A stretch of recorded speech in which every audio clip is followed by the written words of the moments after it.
Some weddings end with a kiss. This one ended with a death sentence.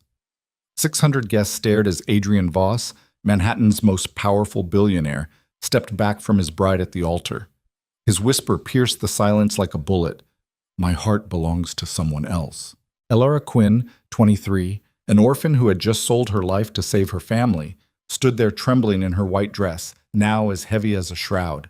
This is the story of a man who buried his heart, and the woman who dared to dig it up, even if it meant death. Watch to the end, like, and comment the name of the city you're watching from. I want to know how far this story has come. The cathedral stretched like a throat waiting to swallow her whole. Elara Quinn stood at the end of the aisle, white roses climbing marble columns on either side, their perfume thick enough to choke on.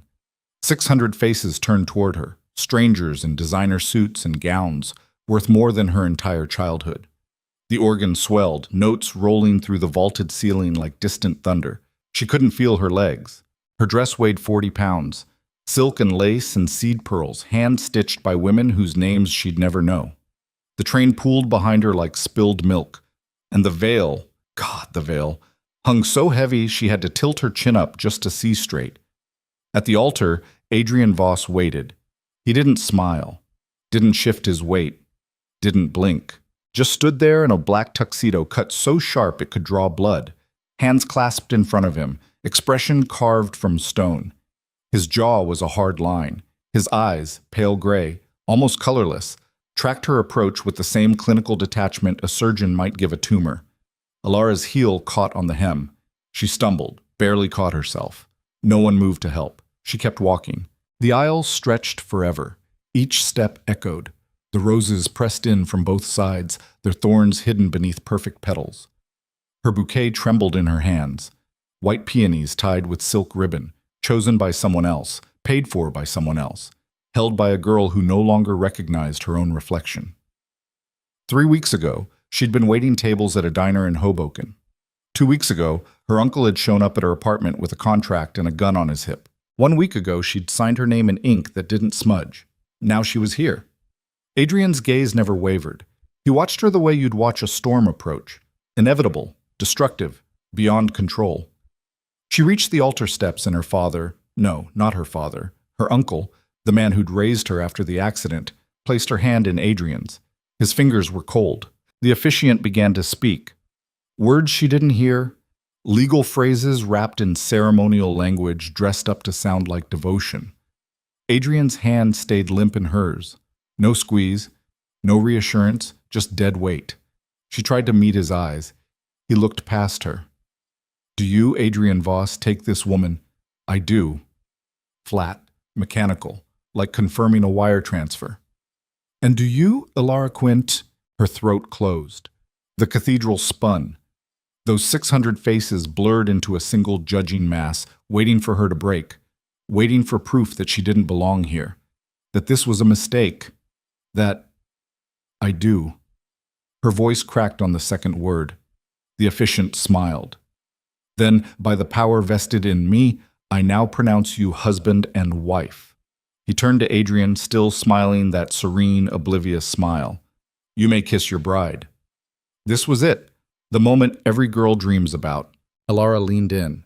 She closed her eyes. Her heart hammered against her ribs hard enough to bruise. She could smell his cologne, cedar, and something darker, smoke maybe, or leather. His breath ghosted across her lips. Adrian stepped back. The movement was small, precise, deliberate. 6 inches of space opened between them. Elara's eyes snapped open. Confusion flooded her chest, then humiliation, hot and sharp. Around them, the cathedral held its breath. She could feel the weight of all those eyes pressing down like hands around her throat. Adrian leaned in. For a second, relief flickered. Maybe he'd just hesitated. Maybe... His lips brushed her ear. My heart belongs to someone else. The words landed like a blade between her ribs. He pulled back, turned to face the crowd. His expression didn't change, still that same stone mask, unreadable, untouchable. But the damage was done. A gasp rippled through the pews, then another. Whispers ignited like brush fire, spreading from row to row, voice to voice, until the whole cathedral buzzed with shock. Elara stood frozen. Her hand shook. The bouquet slipped from her fingers, hit the marble with a wet thud. White petals scattered across the floor like shrapnel. Adrian didn't look at her. He descended the altar steps, shoulders squared, moving with the calm certainty of a man who'd just executed a flawless plan. The crowd parted for him. No one spoke. No one dared. Alara's uncle appeared at her elbow, gripping her arm hard enough to leave marks. "Move," he hissed. She moved, down the steps. Through the gauntlet of staring faces, past women in diamonds who covered their mouths with gloved hands, past men who looked anywhere but at her. The organ played something triumphant and empty. Rice fell like hail. Camera flashes exploded in her peripheral vision. Outside, a black Rolls-Royce waited at the curb. Adrian was already inside. Her uncle shoved her toward the open door. She climbed in, the dress catching, tearing, a seam splitting somewhere near her hip. The door slammed shut. The world went quiet. Adrian sat on the opposite seat, staring out the window. The driver pulled away from the curb. Alara's breathing came too fast. Her vision tunneled. The corset dug into her ribs, squeezing, crushing. She fumbled with the zipper, couldn't reach it, gave up. "Look at me." Her voice sounded small, pathetic. Adrian didn't move. "Look at me." Nothing. She lunged across the space between them, grabbed his face with both hands, forced him to meet her eyes. What the hell was that? His gaze was empty, arctic, a wasteland in human form.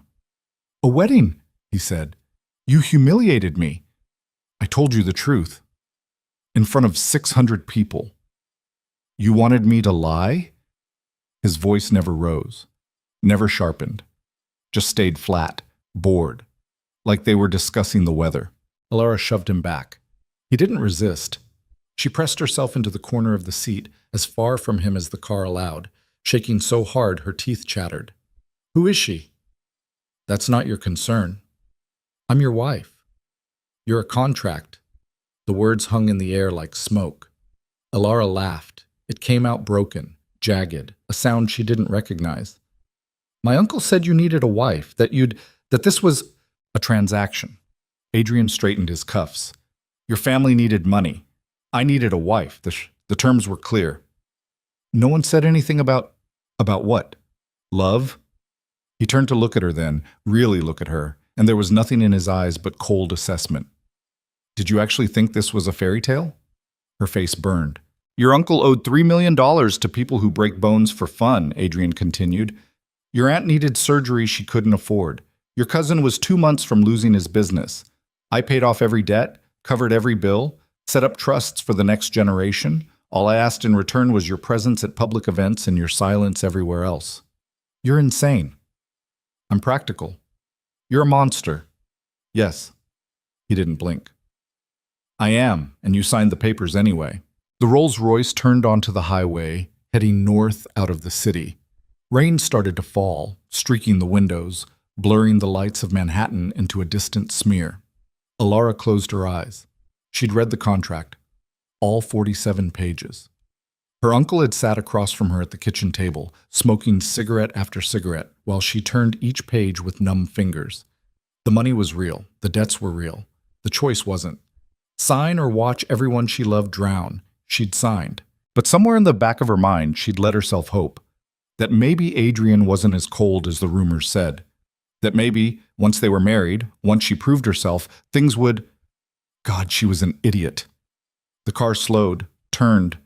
Gravel crunched under the tires. Alara opened her eyes. They were pulling up to a house. No, not a house.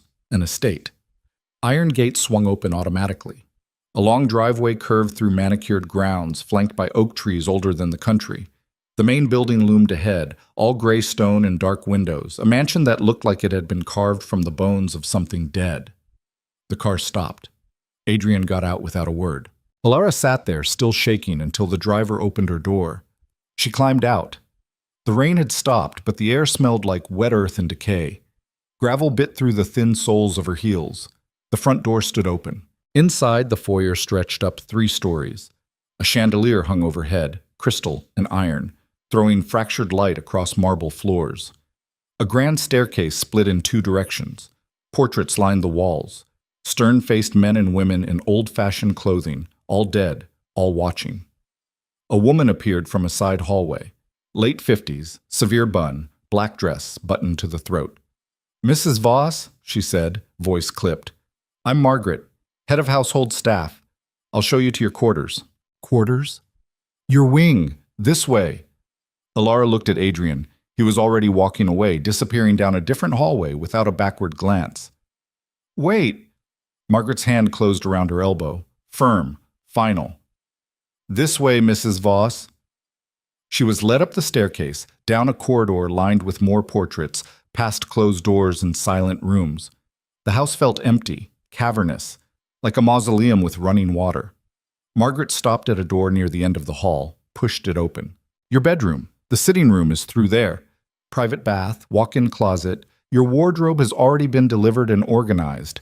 Breakfast is at 7, lunch at noon, dinner at 8. You're expected to dress appropriately for meals."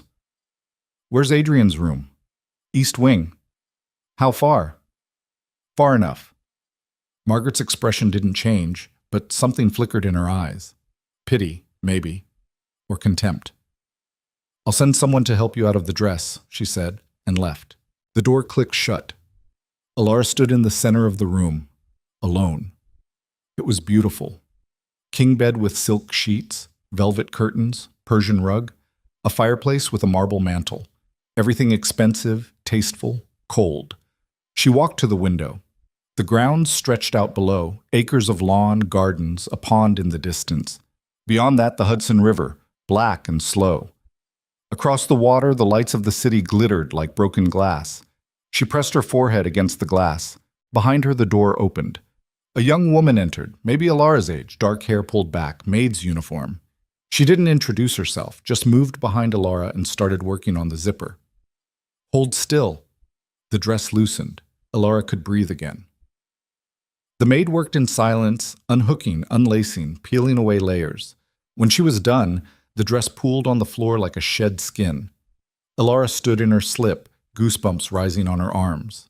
"There's a nightgown in the closet," the maid said. "Ring if you need anything." "Wait," but she was already gone. Alara changed into the nightgown, silk, ivory, nothing she would have chosen. She sat on the edge of the bed. The mattress was too soft, the room too quiet. She thought about her apartment in Hoboken, the radiator that clanked all night, the neighbor's dog that barked at shadows, the smell of fried eggs from the diner downstairs. It wasn't much, but it was hers. This place wasn't hers. It was a cage. Gilded, expensive, suffocating. She lay down, closed her eyes. Sleep didn't come. The next morning, Alara woke to someone knocking. She sat up, disoriented. Sunlight poured through the windows. The knock came again. "Come in." The maid from last night entered with a tray, coffee, toast, fruit. "Breakfast, Mrs. Voss." "What time is it?" 6:45. You're expected downstairs at 7. "For what?" "Breakfast with Mr. Voss." The maid set the tray on a side table and left. Alara drank the coffee. It was perfect, dark, strong, exactly how she liked it, which meant someone had been paying attention, taking notes, building a file on her preferences. The thought made her skin crawl. She dressed in clothes that had been laid out for her, a cream blouse, tailored slacks, low heels. Everything fit perfectly. Of course it did. At 7 exactly, she made her way downstairs. The dining room was on the first floor, overlooking the gardens. A long table stretched beneath another chandelier. Adrian sat at the head, reading a newspaper, coffee steaming beside him. He didn't look up when she entered. Alara sat at the opposite end. 20 feet of polished wood between them. A servant appeared, set a plate in front of her, eggs, bacon, toast. She wasn't hungry. They ate in silence. Adrian turned a page, sipped his coffee, checked his watch. Alara pushed food around her plate. Finally, she couldn't stand it. "How long does this last?" He didn't look up. "How long does what last?" "This, the silent treatment, the separate wings, the..." She gestured at the space between them. "Whatever this is your life now." "For how long?" 5 years. She blinked. "What?" "The contract specifies a minimum term of 5 years. After that, we can discuss dissolution." 5 years. "Yes. And until then, you fulfill your obligations. Attend events. Smile for cameras. Play the role you were paid to play. Alara set down her fork. And what about you? What about me? Do you have obligations? I provide for you, protect you, ensure you want for nothing. Except a husband. Adrian finally looked up. His eyes were the color of winter. You have a husband. You just don't have a man in love with you. There's a difference. Who is she? His jaw tightened. That's not your concern. You said her name at the altar. No, you didn't say it, but you meant it. I could see it. Alara leaned forward. Who is she? Where is she? Dead. The word landed like a stone in still water. Adrian folded his newspaper, stood. I have meetings. I'll be in the city until late. Don't wait up. He walked out. Alara sat alone at the long table, staring at her untouched breakfast, something cold and sharp settling in her chest. Dead.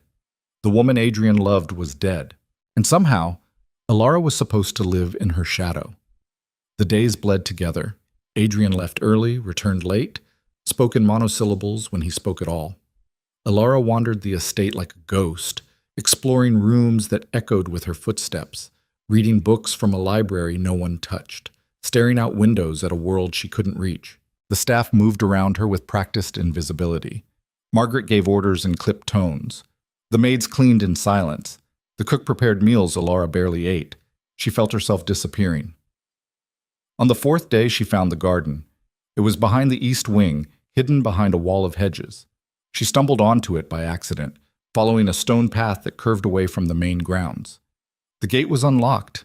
Inside, everything was wild. Not abandoned. Someone still cared for it, pruned it, kept it alive. But it wasn't the manicured perfection of the rest of the estate.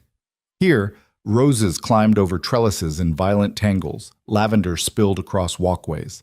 A fountain stood in the center, cracked and weathered, water trickling from the mouth of a stone angel. Alara sat on the edge of the fountain. For the first time since the wedding, she felt like she could breathe.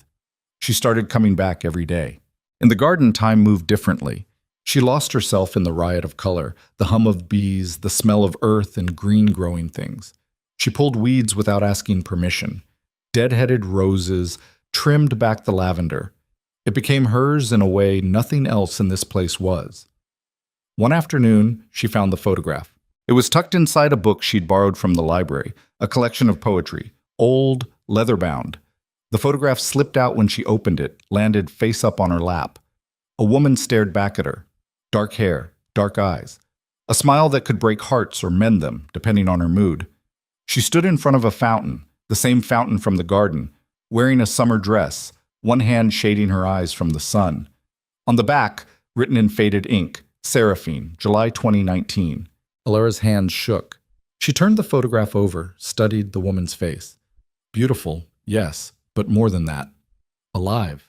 Vibrant. The kind of person who pulled light toward her just by existing. The kind of person Adrian would love. The kind of person Alara could never be. She slipped the photograph back into the book, but the image stayed burned in her mind. That night at dinner, another silent, suffocating meal, she broke first. I found a picture of her. Adrian's fork paused halfway to his mouth. Excuse me? Seraphine. I found her picture. He set down the fork. Slowly. Carefully. Where? In a book from the library. Which book? Does it matter? Yes. Alara pushed back from the table, went upstairs, came back with the poetry collection. She dropped it in front of him. The photograph slid out, landed between them. Adrian stared at it. For a long moment, he didn't move, didn't breathe. His expression shifted, barely, just a flicker, like something cracking beneath ice. Then he picked up the photograph and left the room. Alara sat alone, heart pounding, unsure if she'd just won a small victory or made a terrible mistake. The next morning, Adrian was waiting in the foyer when she came downstairs. Get dressed, he said. I am dressed. Formal, we have an event. What event? A gala. Art museum, 7 o'clock. You didn't tell me. I'm telling you now. He walked away before she could argue. At 6:30, Alara stood in front of her closet, staring at rows of designer gowns she'd never chosen. She pulled out a black dress, simple, elegant, safe, and put it on. Margaret appeared to do her hair and makeup. The woman worked in silence, pinning and curling and painting until Alara looked like someone else. Someone polished, expensive, empty. At 7, she met Adrian in the foyer. He wore a tuxedo, looked like he'd been carved from marble. "Ready?" he asked. "No." "Good. Let's go." The gala was everything she'd feared. A museum downtown lit up like a cathedral. Crowds of people in gowns and tuxedos, champagne flutes catching the light, classical music drifting through galleries filled with paintings Alara didn't understand. Adrian moved through it all with ease, shook hands, made small talk, smiled at the right moments. And beside him, Alara played her part, nodded, smiled, said nothing of substance. People stared. She could feel their eyes tracking her, assessing her, comparing her to whatever image of Adrian's wife they'd constructed in their minds. Most looked disappointed. An older woman cornered her near a Rothko. "You're the new Mrs. Voss." "Yes." "Quite a wedding, I heard." Elara's stomach twisted. It was memorable. "I'm sure." The woman sipped her champagne, eyes sharp. "Adrian's first wife was a friend of mine.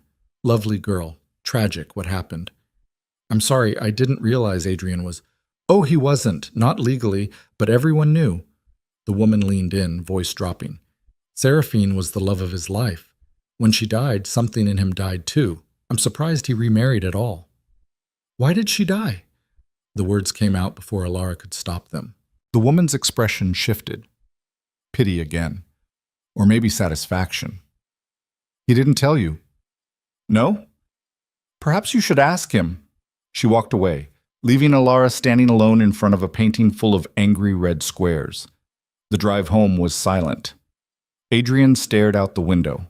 Alara stared at her hands. When they pulled up to the estate, she spoke before he could escape. "How did she die?" Adrian's hand froze on the door handle. "Car accident," he said. 5 years ago."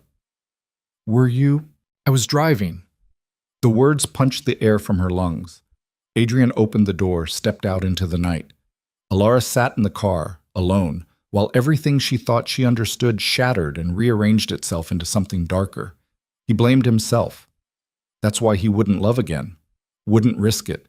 Because loving Seraphine had killed her, and Adrian Voss, ruthless, untouchable, carved from stone, couldn't survive that guilt a second time. She found him 2 hours later in his study. The door was open. He sat behind a massive desk, staring at a glass of whiskey he hadn't touched. Alara stepped inside. "You weren't responsible." He didn't look up. "You don't know that. Car accidents happen. Not to me. I'm careful. I plan. I control variables." His voice stayed flat, but something underneath it vibrated like a plucked wire. "She wanted to go to dinner. I was tired. We argued. I drove angry. There was rain. A truck ran a red light. I swerved. We hit a barrier. The passenger side took the impact. That's not—" "She died in my arms while I waited for paramedics who came too late." Alara's throat closed. Adrian finally looked at her.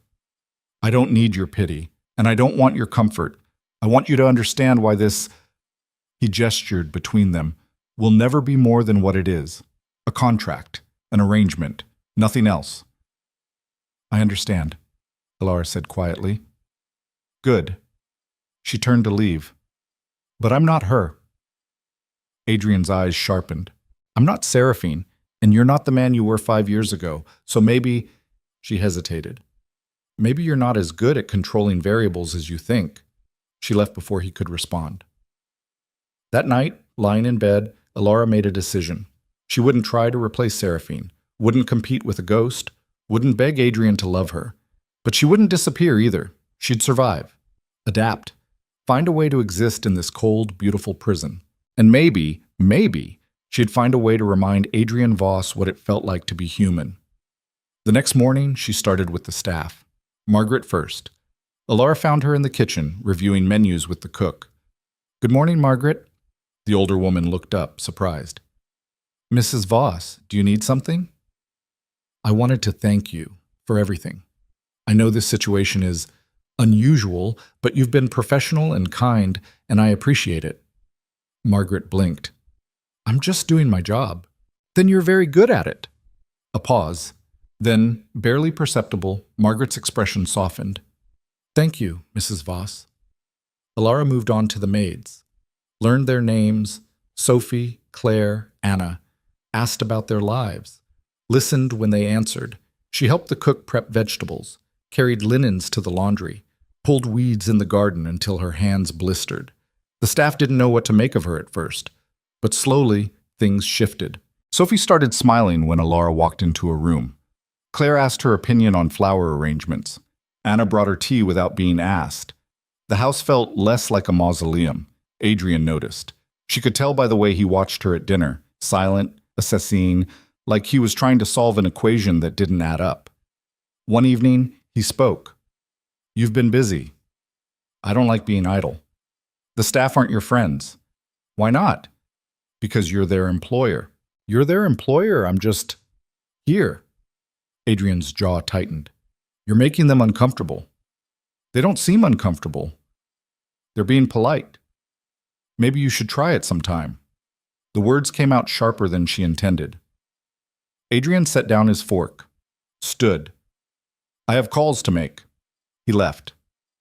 Alara finished her meal alone, a small, dangerous satisfaction curling in her chest. She was getting to him. Just a little. Just enough. 2 weeks later, everything changed.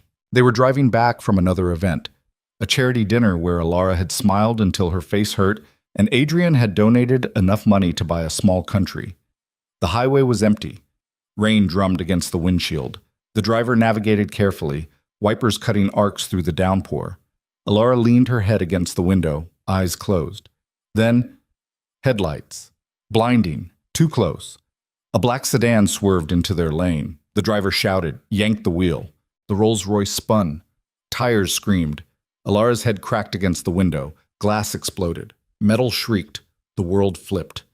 When it stopped, Alara was upside down, held in place by her seatbelt. Blood dripped from somewhere. Her forehead, maybe, or her nose. Everything hurt. Adrian!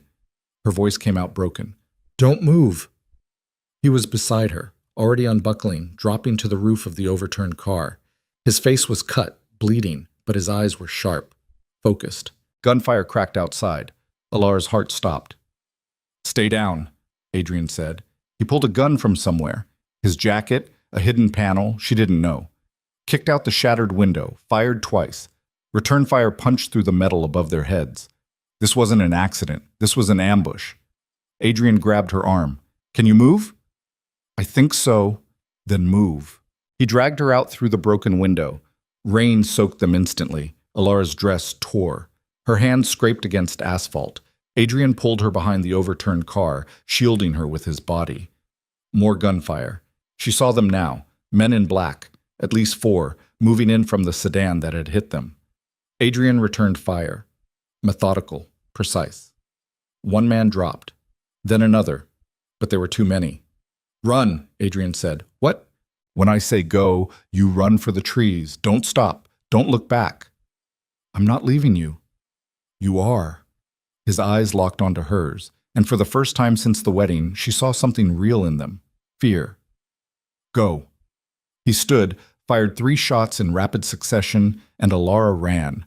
Her heels broke. She kicked them off, kept running. The trees were close, 50 feet, 40, 30. An engine roared. She looked back. Adrian was still firing, backing toward her, but the sedan was accelerating, heading straight for him. Adrian! He turned. Saw it coming, dove. The sedan missed him by inches, fishtailed, skidded off the road. And then, sirens, police. Approaching fast. The remaining attackers scattered.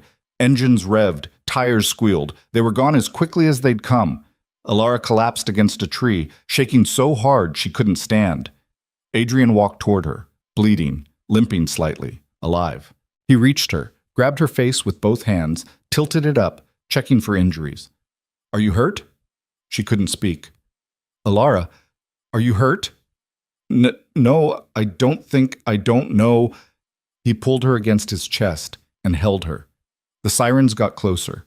Red and blue lights strobed through the rain, but Adrian didn't let go. His heart hammered against her ear. His hands shook where they pressed against her back. For the first time, the man carved from stone felt human, and Alara realized something terrifying. He'd been afraid. Not for himself. For her. The hospital smelled like disinfectant and fear. Alara sat on the edge of an examination table, paper crinkling beneath her, while a nurse cleaned the cut on her forehead. The woman worked in silence, dabbing antiseptic that stung like hell, fingers gentle but impersonal. "You're lucky," the nurse said. "Could have been much worse." Lucky. Alara wanted to laugh. Through the curtain, she could hear voices, police officers asking questions, Adrian answering in that flat, controlled tone he used when emotions were a liability. She caught fragments. "Routine drive. Came out of nowhere. No, I don't know who they were." Lies delivered like facts. The nurse finished, taped a bandage across Alara's temple. "All done. Try to rest. You've had a shock." Alara nodded. The woman left. Alone, Alara stared at her hands. They were still shaking, dried blood crusted under her nails. Her dress, what was left of it, hung in tatters, ruined beyond saving. She kept seeing it. The headlights. The gunfire. Adrian's face when he'd grabbed her. That split second of raw terror before the mask slammed back into place. Someone had tried to kill them. Not an accident, not random, targeted, planned, professional. The curtain pulled back. Adrian stepped through. He'd refused treatment beyond basic cleaning. A butterfly bandage held together a gash on his cheekbone. His tuxedo was shredded, blood-stained, unsalvageable. But he stood like nothing had happened, shoulders squared, expression blank. "We're leaving," he said. "The police are finished. Let's go." He turned without waiting for a response. Alara slid off the table, winced as her bare feet hit cold linoleum. Her heels were gone, lost somewhere on the highway. A nurse had given her paper slippers that whispered against the floor as she followed Adrian through fluorescent corridors. A car waited outside. Not the Rolls-Royce. That was twisted metal on a flatbed somewhere. This one was identical. Black. Bulletproof glass. A driver who didn't make eye contact. They climbed in. The door shut. The world went quiet again. Adrian pulled out his phone, started typing. Alara watched the hospital disappear behind them. Who were they? Adrian didn't look up. "I don't know yet. But you have ideas. Always. Are you going to share them?" "No." Her jaw clenched. "Someone just tried to kill us, Adrian. I think I have a right to know why." "You have a right to safety. Information is optional." "Stop talking to me like I'm a child." His fingers paused on the screen. He looked at her then, really looked, and something dangerous flickered behind his eyes. "You want information? Fine. I have enemies, lots of them. Business rivals who'd profit from my death. Former partners who feel cheated. People I've destroyed because they got in my way. Any one of them could have arranged this, or all of them working together. I won't know until my people finish investigating." "Your people?" "Yes. The same people who were supposed to keep us safe tonight?" Adrian's expression hardened. "They failed. It won't happen again." "How can you be sure?" "Because I'm going to find whoever did this, and I'm going to bury them so deep they'll forget what sunlight looks like." The words came out soft, conversational, more terrifying than if he'd shouted. Alara looked away, pulse hammering. They drove in silence. When they reached the estate, dawn was bleeding across the horizon. Gray light turned the gardens into something ghostly, unreal. The house loomed ahead, dark windows watching. Adrian got out first. Alara followed, paper slippers disintegrating on gravel. Margaret met them in the foyer, face pale. "Mr. Voss, thank God. We heard about the accident." "Not an accident." Adrian shrugged off his ruined jacket, dropped it on the floor. "Increase security. No one enters or leaves without my explicit approval. Lock down the grounds. I want cameras on every entrance, armed guards on rotation, and background checks on anyone who's been hired in the last 6 months." Margaret nodded, already pulling out her phone. Adrian started toward the stairs. "Wait," Alara's voice cracked. "That's it? You're just going to, what, go to bed? Pretend this didn't happen?" He paused, one hand on the banister. "I'm going to shower, change, make calls. And then I'm going to find the people responsible and end them.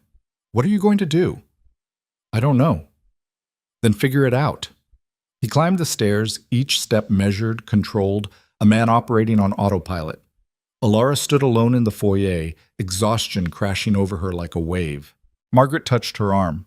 "Come on, dear, let's get you cleaned up." She let herself be led upstairs, too tired to argue.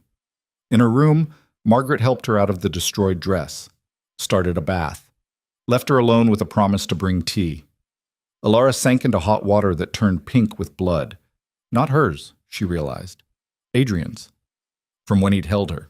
She closed her eyes, tried not to think about the way his hands had shaken. When she finally climbed out, Margaret had left clothes on the bed. Soft things. Comfortable. A cashmere sweater and leggings that felt like safety. Alara dressed, sat by the window, watched the sun climb higher, couldn't sleep. Around noon, there was a knock. "Come in," Sophie entered with a tray.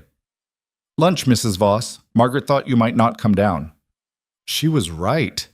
Sophie set the tray on the side table, soup, bread, tea.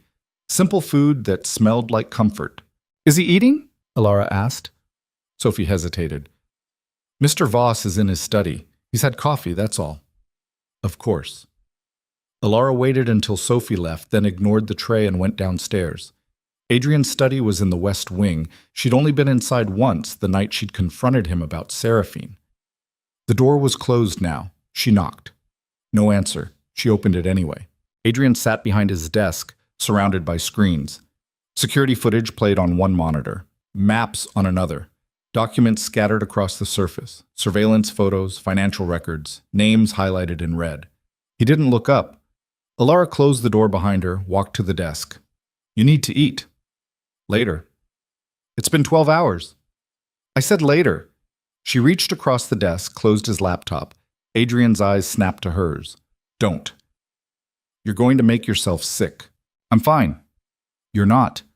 "Alara," his voice dropped, warning clear. "Move the laptop." "No." They stared at each other across the desk. Then Adrian stood, walked around, opened the laptop himself, and returned to his chair. Dismissed. Alara didn't move. "I could have died last night," she said quietly. His fingers stilled on the keyboard. "We both could have. And you're acting like it was nothing, like you deal with assassination attempts every Tuesday." "I've dealt with worse. That doesn't make it normal." Adrian leaned back, studied her with those cold gray eyes. "What do you want me to say? That I'm sorry you were put in danger? I am. That I wish you hadn't been there, obviously, but wishing changes nothing. Action does. So you're going to work yourself to death finding whoever did this, if that's what it takes. And what about me? What about you? What am I supposed to do? Sit in my room? Pretend everything's fine? Wait for the next attack? You're supposed to stay safe. I don't feel safe." Something shifted in his expression, barely visible, like a crack in ice. "You are," he said. "I'll make sure of it." "How?" "By eliminating the threat. And if you can't?" "I will." The certainty in his voice should have been reassuring. It wasn't. Alara left him there, surrounded by screens and rage and the ghost of a promise he couldn't guarantee. The next few days passed in a blur of tension. Armed guards appeared on the grounds. Cameras went up. Every delivery was searched. Every visitor turned away. The estate became a fortress. Adrian worked around the clock. Alara barely saw him. When she did, he looked worse, shadows under his eyes, jaw tight, hands curled into fists even when he slept. If he slept. She tried to keep herself occupied, helped in the garden, talked to the staff, read books she couldn't focus on, but the fear sat in her chest like a stone. On the fourth day, Margaret found her in the library. "Mrs. Voss, you have a visitor."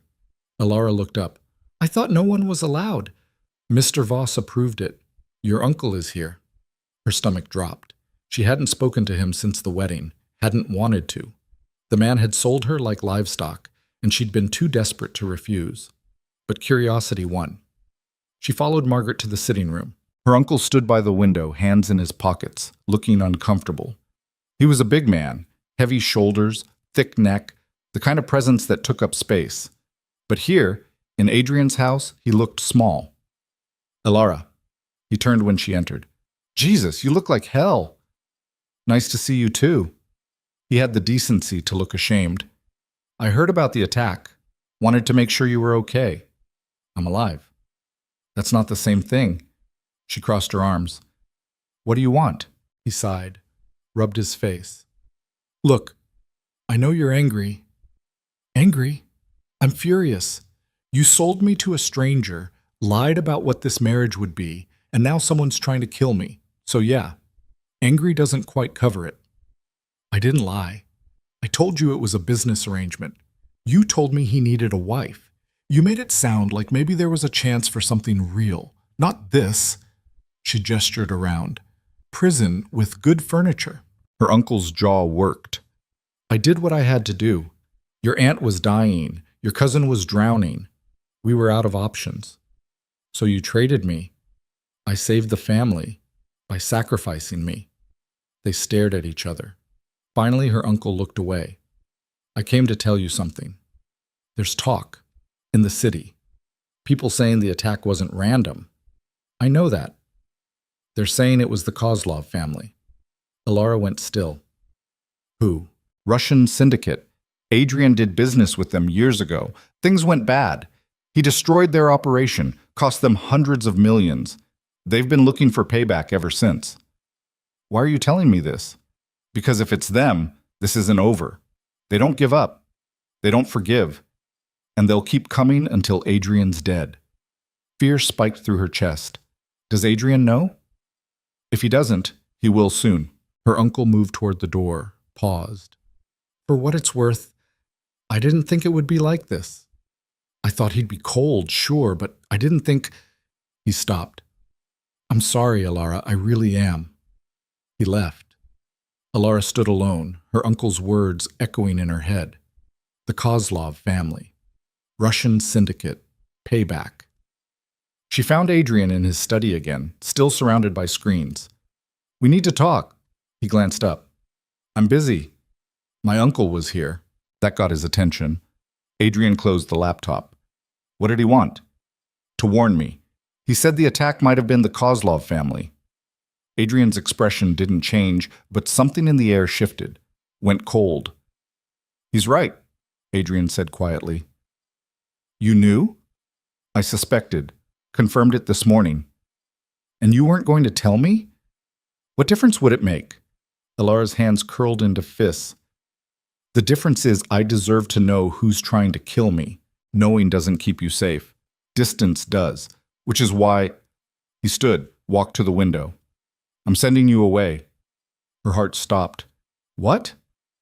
There's a property upstate, secure, remote. You'll stay there until this is resolved. Absolutely not. It's not a request. I'm not running. Adrian turned, eyes hard. This isn't running. It's surviving. No, it's you making decisions for me without asking. Again. I don't need to ask. I'm protecting you. I don't want your protection if it means being locked in another cage. Better a cage than a coffin. The words hung between them. Alara stepped closer. You think sending me away will keep me safe? What about you? Who protects you? I don't need protection. Everyone needs protection, Adrian. Even you. You're leaving tomorrow. That's final. No. His jaw clenched. Alara, you can't make me. Yes, I can. Legally, financially, physically, if necessary. You signed a contract that gives me authority over your safety. Don't make me use it. She stared at him. You'd force me? If it keeps you alive, yes. Rage boiled through her veins. You're just like my uncle, using contracts and money and power to control people, deciding what's best without asking. Do you even see me as a person, or am I just another asset to manage? Adrian's expression cracked. You think I want this? You think I want to worry about you bleeding out on some highway because people are trying to get to me? I didn't ask for this, Alara. I didn't ask to care whether you live or die. But I do. And that makes you a target, and I will not... He stopped, breathed. I will not watch another person I care about die because of me. The confession landed between them like a bomb. Silence. Alara's anger drained away, replaced by something else, something softer. You care about me. Adrian looked away. Don't. You just said, I know what I said. Adrian, you're leaving tomorrow. End of discussion. He walked past her, out of the study, leaving her alone with the weight of words he couldn't take back. That night, Alara couldn't sleep. She paced her room, thoughts spinning. Adrian cared. Maybe not love. Not yet. Maybe never. But care. Enough to be afraid. Enough to send her away. Which meant she'd cracked something open in him. And now he was trying to seal it shut. Around 3 in the morning, she gave up on sleep and went downstairs. The house was dark, silent. She found Adrian in the library. He sat in a leather chair by the fireplace, glass of whiskey in hand, staring at flames that threw shadows across his face. He didn't look up when she entered. "Can't sleep either?" she asked. "Sleep is optional." Alara sat in the chair opposite him. "I'm not going upstate." "Yes, you are." "What if I refuse?" "I'll have you carried to the car." "You wouldn't." He met her eyes. "Try me." She believed him. Different tactic. "Tell me about her. Seraphine." Adrian's grip tightened on the glass. "No." "Why not?" "Because it's not your business. You loved her. You blame yourself for her death. You've built your entire life around not feeling anything again. That makes it my business. It makes it ancient history." "Does it?" Alara leaned forward. "Because from where I'm sitting, you're still living in that car crash. Still punishing yourself. Still convinced that loving someone means killing them." "It does. That's insane." "It's true. It's trauma, not truth." Adrian drained the whiskey, set the glass down harder than necessary. "You don't know what you're talking about." "Then explain it to me." "Why?" "Because I'm your wife. Because someone tried to kill us. Because you just admitted you care whether I live or die, and I think you owe me more than silence and orders."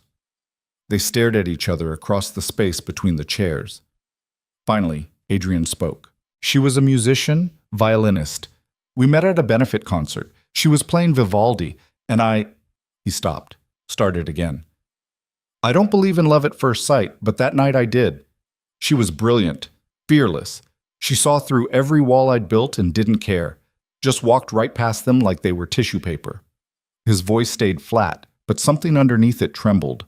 "We were together 2 years. I asked her to marry me. She said yes. We set a date, and then—" He looked at the fire. "She wanted to celebrate. Dinner at her favorite restaurant. I'd been working 18-hour days, closing a deal. I was exhausted. I told her we should stay in. She pushed. We argued. I gave in." Alara's chest tightened. "It was raining. Roads were slick.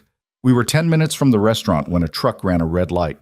I saw it coming, swerved, hit a concrete barrier. Her side took the impact. Door caved in, glass everywhere. She was—" His hands curled into fists. "She was conscious for a while, long enough to look at me, long enough to say my name. Then she stopped breathing, and I couldn't— I tried CPR, but I couldn't—" He stopped. Silence swallowed the room. Alara's throat burned. "I'm sorry. Don't be. It was my fault. It was an accident. I was driving angry, distracted. If I'd stayed home like I wanted, she'd still be alive." "You don't know that." "Yes, I do."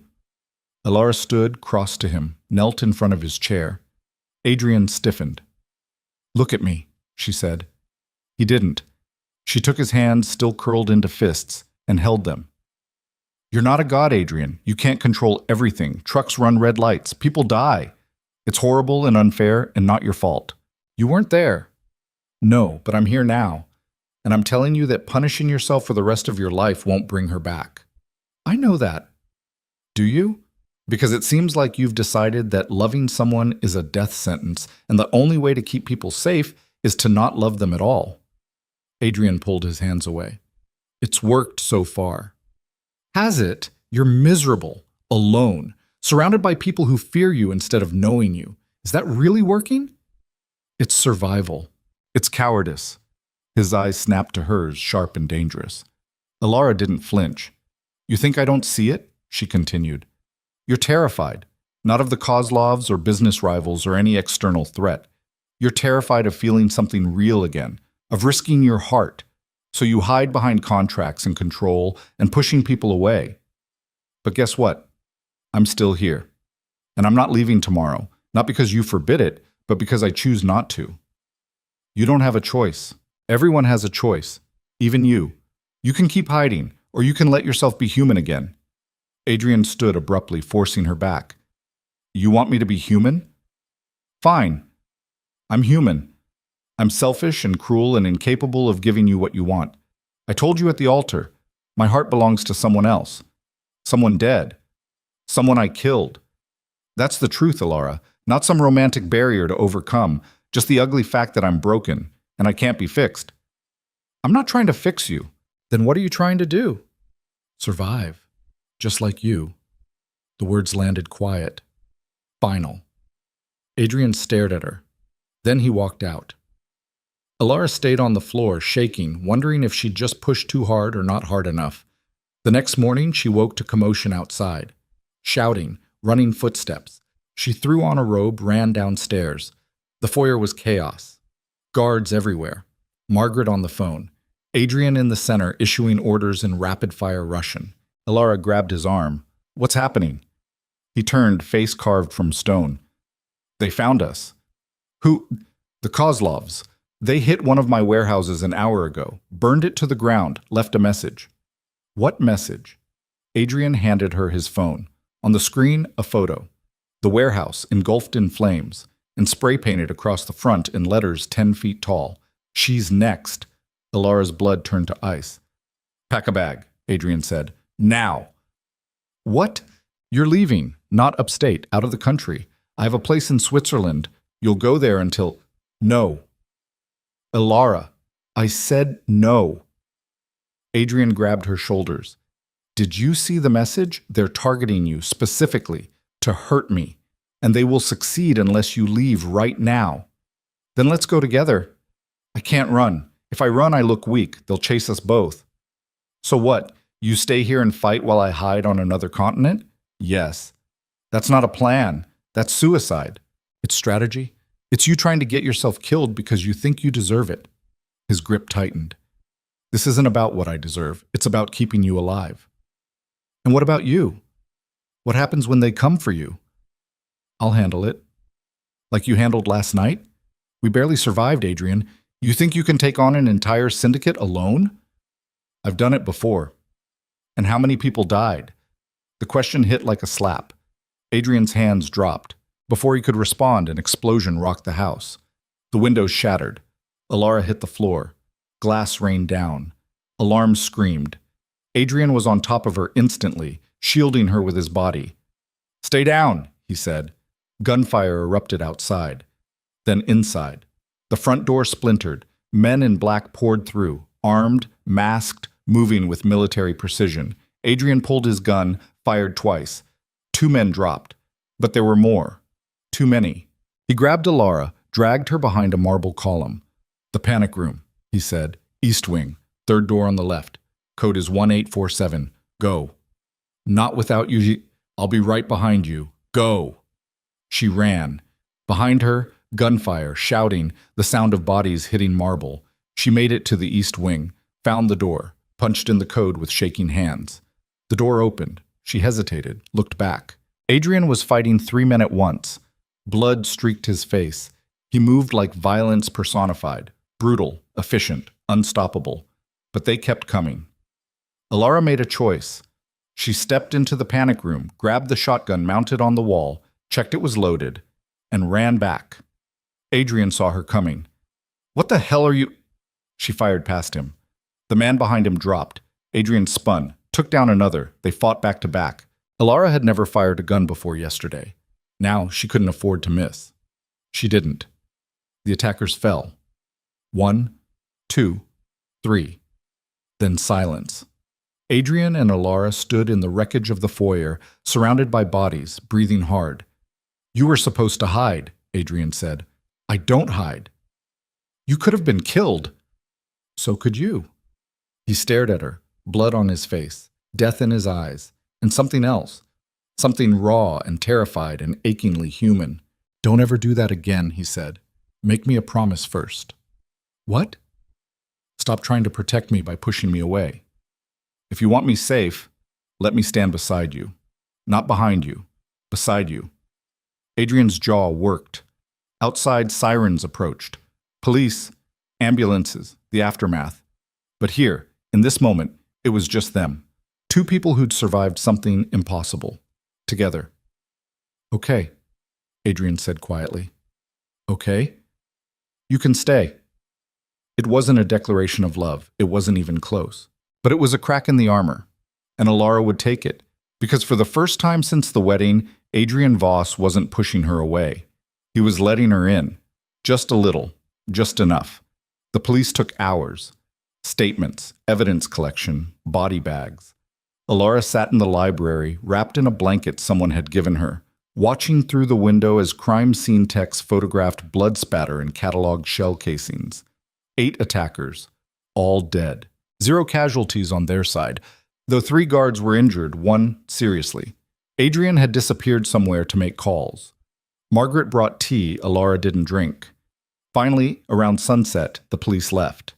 Adrian found her still in the library. He'd cleaned up, changed clothes, looked almost normal except for the cuts on his face and the darkness in his eyes. "We need to leave," he said. "I thought I could stay." "You can, just not here. The house isn't secure anymore." "Where then?" "I have a building in the city, penthouse, top 3 floors, better security. We'll go there tonight." Alara nodded. They packed in silence. An hour later, they were in another black car driving south toward Manhattan. The city rose ahead of them, lights beginning to glow as dusk settled. Adrian stared out the window. Alara watched him. "What happens now?" she asked. "Now I end this." "How?" "By doing what I should have done 5 years ago. I'm going to find Dmitry Kozlov, and I'm going to offer him a deal." "What kind of deal?" Adrian's eyes met hers, cold, final. "His life for yours." And Alara realized the point of no return had arrived. Not for her, for him. Adrian Voss was about to walk into hell, and this time he wasn't planning to walk back out. The penthouse occupied the top 3 floors of a building that looked like it had been designed to intimidate. All steel and glass and sharp angles, thrusting up from midtown Manhattan like a blade. Adrian owned the entire structure, 48 floors of corporate offices, luxury apartments, and enough security to guard a small nation. The elevator required a keycard and retinal scan. Alara stood beside Adrian as they rose, watching the numbers climb. Her ears popped. The city fell away beneath them, lights spreading out like a circuit board. When the doors opened, she stepped into a space that felt more like a museum than a home. Floor-to-ceiling windows on 3 sides, white marble floors, minimalist furniture in shades of gray and black, art on the walls, originals, probably worth more than most people earned in a lifetime. Everything cold, clean, sterile. No photographs, no personal touches. No evidence that anyone actually lived here. Adrian dropped his bag by the door. "Your room is upstairs, 2nd floor. Pick whichever one you want." "Where's yours?" "3rd floor." "Of course." Maximum distance. A man appeared from a side hallway, late 30s, military bearing, scar cutting through his left eyebrow. He nodded at Adrian. "Perimeter's secure, cameras are live, teams in position." "Good. Alara, this is Victor, head of security. Anything you need, he'll handle it." Victor's eyes flicked to her, assessing. "Ma'am." "Hi." That was apparently the extent of pleasantries. Victor disappeared back down the hallway. Adrian moved to the windows, pulled out his phone. Alara stood in the center of the vast space, feeling small. "What now?" she asked.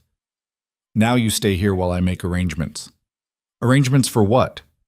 "The meeting with Kozlov." Her stomach dropped. "You're serious. You're actually going to offer yourself." "It's the only way to end this." "It's suicide." Adrian didn't turn from the window. "It's strategy. Kozlov wants revenge. I give him the opportunity. In exchange, he leaves you alone. Leaves my people alone. Ends the vendetta. And kills you." "Probably." The word landed flat, casual, like he was discussing the weather. Alara crossed to him, grabbed his arm, forced him to look at her. "No, it's not your decision. The hell it isn't. I'm your wife. On paper. We fought together today, bled together. You told me I could stay. You don't get to do that and then throw your life away." Adrian's jaw tightened. "This isn't throwing my life away. It's saving yours." "By sacrificing yourself? That's not saving me. That's..." She stopped, breathed. That's you still punishing yourself for Seraphine. His eyes went cold. Don't. Why not? It's true. You think you deserve to die. You've thought it since the accident, and now you finally have an excuse that sounds noble instead of suicidal. You don't know what you're talking about. Then tell me I'm wrong. Silence. Adrian pulled away, walked to the bar, poured whiskey he didn't drink. Elara followed. There has to be another way. There isn't. We could run, leave the country, disappear. They'd find us. We could fight. You have resources, money, people. Not enough. The Kozlovs have been building power for decades. I'd be starting a war I can't win. So you're just giving up. I'm being realistic. Elara wanted to scream, wanted to shake him, wanted to do something that would crack through the wall he'd rebuilt around himself. Instead, she said quietly, "What about me?" Adrian looked at her. "If you die, what happens to me? The contract ends. The protection ends. I go back to being nobody, alone, waiting tables in Hoboken, except now I'm a widow of a man the Kozlovs hated. You think they'll just forget about me? Leave me alone?" Something flickered across his face. "Victor will set you up," Adrian said. "New identity, new life, somewhere far from here." "I don't want a new life. I want this one." "This one gets you killed. Then we die together." "Absolutely not." "Why?" "Because—" He stopped, his hands curled into fists. "Because I already failed one person I cared about. I won't do it again." There it was, the truth he kept trying to bury. Elara stepped closer. "You didn't fail Seraphine. You survived something horrible. There's a difference." "Not to me." "Then change how you see it." "I can't." "You won't." They stood inches apart, breathing hard, the air between them electric with everything unsaid. Adrian's phone buzzed. He pulled it out, glanced at the screen. His expression shifted. "What?" Elara asked. "Kozlov accepted the meeting. Tomorrow night. Neutral location. No weapons. Just talk." "You believe that?" "No. But it's the opening I need." He walked away before she could argue. Elara stood alone in the massive penthouse, surrounded by windows that showed her a city full of people who had no idea what was about to happen. She couldn't let him do this. Wouldn't. But she had no idea how to stop him. That night, she couldn't sleep. Again. She lay in the guest room Adrian had given her, all white linens and abstract art and the kind of mattress that cost more than a car, and stared at the ceiling. Around 2 a.m, she gave up. Downstairs, the penthouse was dark, except for the glow of the city through the windows. She moved through shadows, barefoot on cold marble, until she found Adrian. He sat at the dining table, a slab of black granite that could seat 20, surrounded by documents, laptops open, screens glowing, still working, always working. "You should sleep," she said. He didn't look up. "So should you." Elara sat across from him. "What are you doing?" "Updating my will, transferring assets, making sure everything's in order." "You're planning your own funeral." "I'm being thorough." She reached across the table, closed the nearest laptop. Adrian's eyes finally met hers. "Stop," she said. "Stop what?" "Accepting this. You're acting like you're already dead." "I'm acting like a man who understands probability. Probability says we should have died on that highway. We didn't. Probability says I should have stayed in the panic room. I didn't. Maybe probability is wrong. Or maybe we've just been lucky. And luck runs out." Elara stood, walked around the table, sat in the chair next to him. "Tell me about the meeting. Where is it? Who's coming? What's the plan?" Adrian hesitated, then he sighed. "A warehouse in Brooklyn. Red Hook. Kozlov's territory, but technically neutral. Neither of us controls it. He's bringing 2 men. I'm bringing Victor and 1 other." "That's it? 3 against 3? More would look like aggression. This is supposed to be a negotiation. Except you're not negotiating, you're offering yourself." "Yes." "And if he refuses?" "He won't." "How do you know?" "Because Dmitry Kozlov is a lot of things, but he's not stupid. I'm offering him exactly what he wants. Revenge without consequences. Clean, simple. He'd be a fool to refuse." Elara's chest tightened. Unless he wants more than revenge. What else is there? Your empire, your assets, everything you've built. If you're dead, who controls it? Adrian went still. The will, he started, can be contested, tied up in courts for years, leaving everything vulnerable. Your enemies could pick it apart piece by piece. She watched understanding dawn on his face. You think this is a trap, he said slowly. I think you're so busy trying to die nobly that you're not seeing the bigger picture. Adrian stood, started pacing. His mind worked visibly, connecting dots, running scenarios, calculating outcomes. If Kozlov wants the company, killing me isn't enough. He'd need to dismantle my structure, but that would take time. Coordination. Unless, he stopped, unless he already has people inside. Inside where? My organization. Someone feeding him information. Someone who knows enough to bring it all down from within. Ilara's pulse quickened. Can you find out? Maybe, if I... He grabbed his phone, started typing. I need to check something. Stay here. He disappeared upstairs. Ilara sat alone, mind racing. If Adrian was right, if this was bigger than revenge, then walking into that meeting was worse than suicide. It was handing his enemies everything. She stood, moved to the windows. The city glittered below. Millions of lives, millions of stories. And somewhere out there, someone was planning to destroy the man who'd started to mean something to her. Not love, not yet, but something. Something worth fighting for. Footsteps on the stairs. Adrian returned, face ashen. What? Ilara asked. I ran a trace on communications from the last month. Encrypted messages I thought were from my people in Moscow. They weren't. Who were they from? I don't know yet, but whoever it is, they've been feeding Kozlov intel for weeks. Shipment schedules, security protocols, personal movements. He looked at her. They knew where we'd be the night of the attack. They knew the route, the timing, everything. Someone close to you, someone I trust. The words came out broken. Ilara moved to him. We'll find them. And if we can't, we will. Adrian's phone buzzed. He glanced at it, frowned. It's a video file from an unknown number. Don't open it. I have to. He tapped the screen. The video loaded. Ilara moved closer, watching over his shoulder. The footage was grainy. Security camera quality. A warehouse somewhere. Concrete floors, exposed beams, harsh fluorescent lighting. A man sat tied to a chair in the center of the frame. Ilara's blood went cold. She recognized him. Victor, Adrian's head of security, the man who'd greeted them when they arrived, the man Adrian trusted with his life. On screen, Victor was beaten, bloody, head hanging. Then someone walked into frame, tall, broad, graying hair, wearing an expensive suit. He circled Victor like a predator. Adrian Voss, the man said in Russian-accented English. By now you know we have your man, and you know this is bigger than revenge. Much bigger. He pulled out a knife. Adrian's grip on the phone tightened. You took everything from me, the man continued.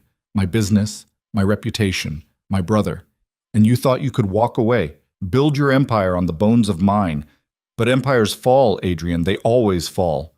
He pressed the knife to Victor's throat. Tomorrow night, you come to the meeting. You come alone. No weapons, no tricks. And you sign over everything, every asset, every company, every account. You give me your empire or I start killing everyone you've ever cared about, starting with this one.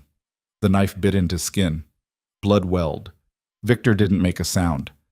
You have 24 hours, clock's ticking. The video ended. Adrian stood frozen, phone still in his hand. Ilara's mind spun.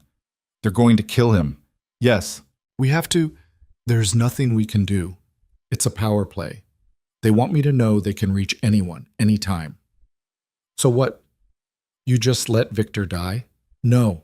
I go to the meeting, sign what they want, buy time to find the mole and destroy them from inside. And then what? You think they'll let you live after you give them everything? Adrian's laugh was hollow. Of course not, but at least everyone else survives. He turned to walk away. Ilara grabbed his arm. Stop trying to save everyone by sacrificing yourself. It's the only move I have left.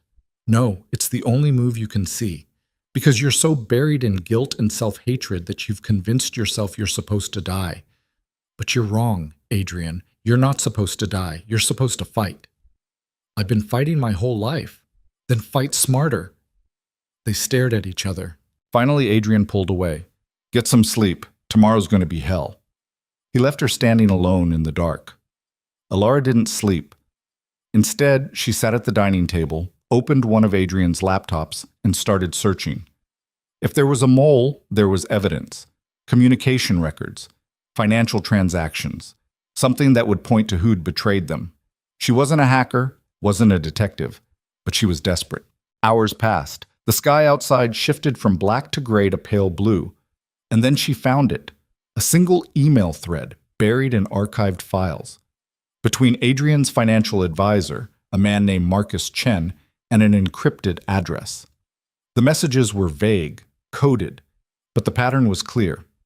Marcus had been feeding information to someone for months, and the most recent message, sent 2 days ago, package delivered, final phase begins tomorrow. Alara's hands shook. Marcus Chen. She pulled up his file. Late 40s. Harvard MBA. 15 years with Adrian's company. Married. 2 kids. Clean record. Perfect cover. She grabbed her phone, called Adrian. He answered on the first ring. What? I found him. The mole. It's Marcus Chen. Silence. Then, are you sure?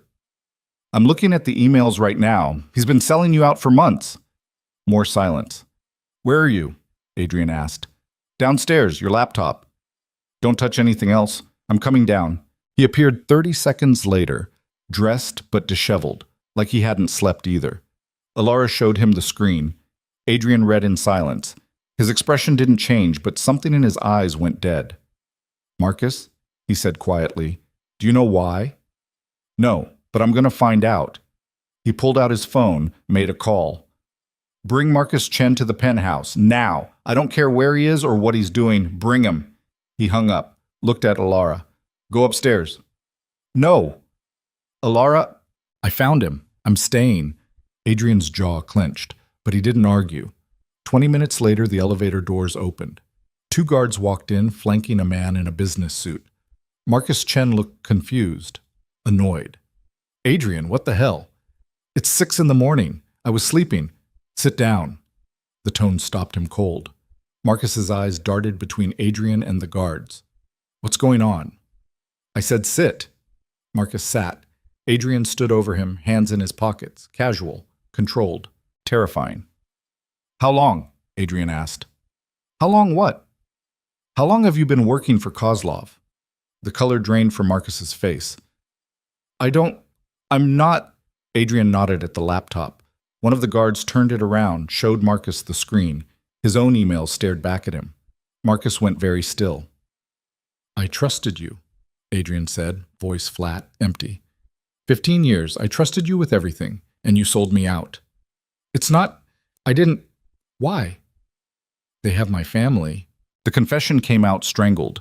Adrian's expression didn't change. Explain. Marcus's hand shook. 3 months ago, men came to my house.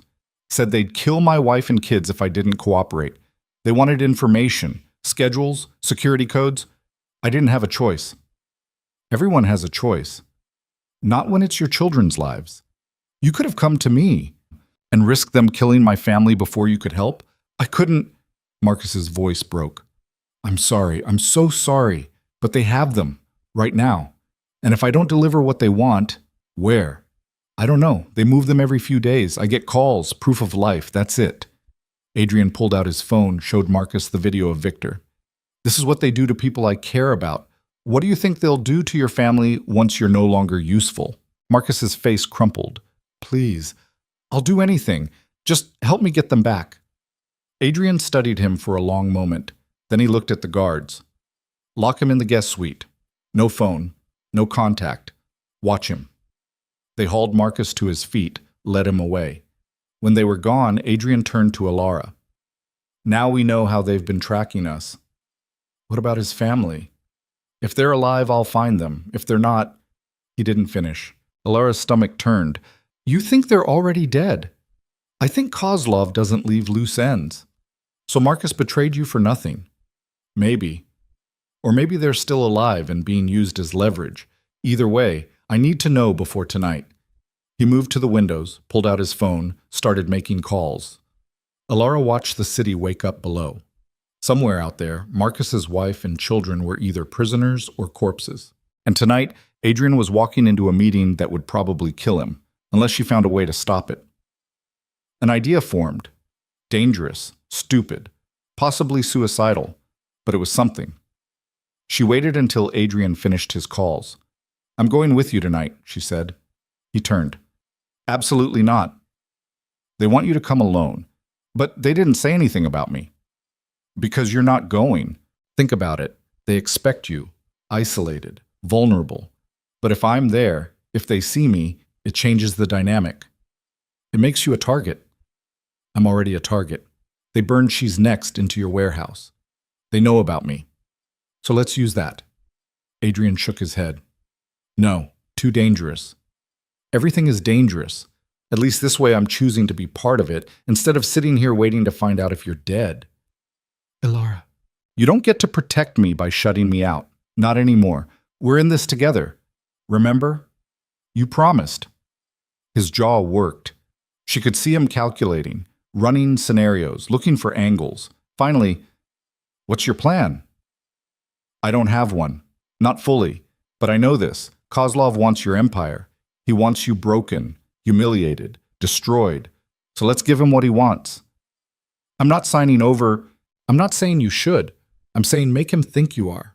Play along. Get close. And when he's distracted, we burn it all down. Adrian stared at her.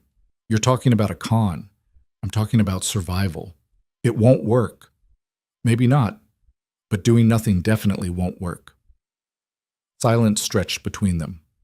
Then Adrian said quietly, You've changed. So have you. He almost smiled. Almost. Okay, he said. You can come.